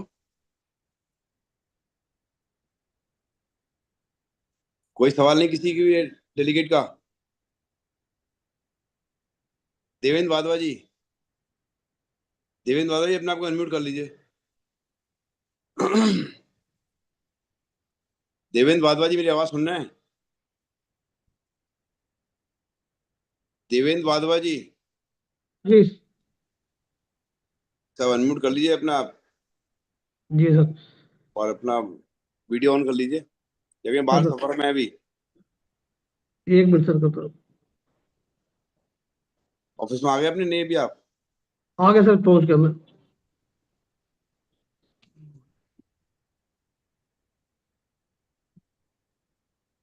एक मिनट।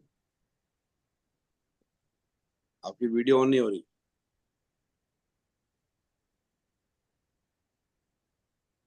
एक मिनट, हो गई सर। आ गए आप। और आज का वोटर थैंक्स कर दें आप, और उसके बाद राष्ट्रगान कर दें। सर्वप्रथम सभी को नमस्कार। मैं देवेंद्र वधवा एडवोकेट, मां शाकुंभरी की नगरी सहारनपुर से सभी को सादर प्रणाम करता हूं।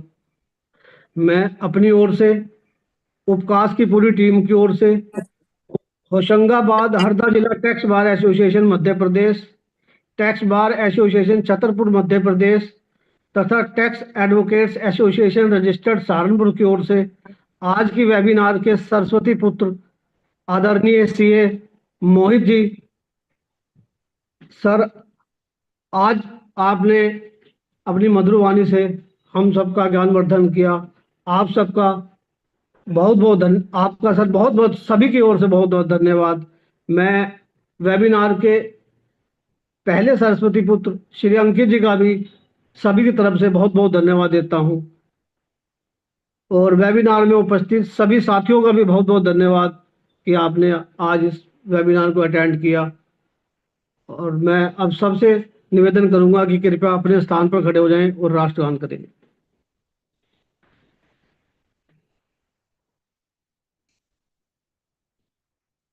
राष्ट्रगान। जन गण मन अधिनायक जय हे भारत भाग्य विधाता, पंजाब सिंध गुजरात मराठा द्राविड़ उत्कल बंग, विंध्य हिमाचल यमुना गंगा उच्छल जलधि तरंग, तब शुभ नामे जागे तब शुभ आशीष मांगे, गाए तब जय गाथा। जन गण मंगल दायक जय हे भारत भाग्य विधाता, जय हे जय हे जय हे जय जय जय जय हे। भारत माता की जय।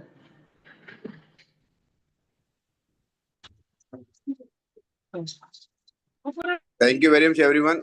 अगले सप्ताह फिर आपसे मुलाकात होगी। Good night, bye bye. Good night sir.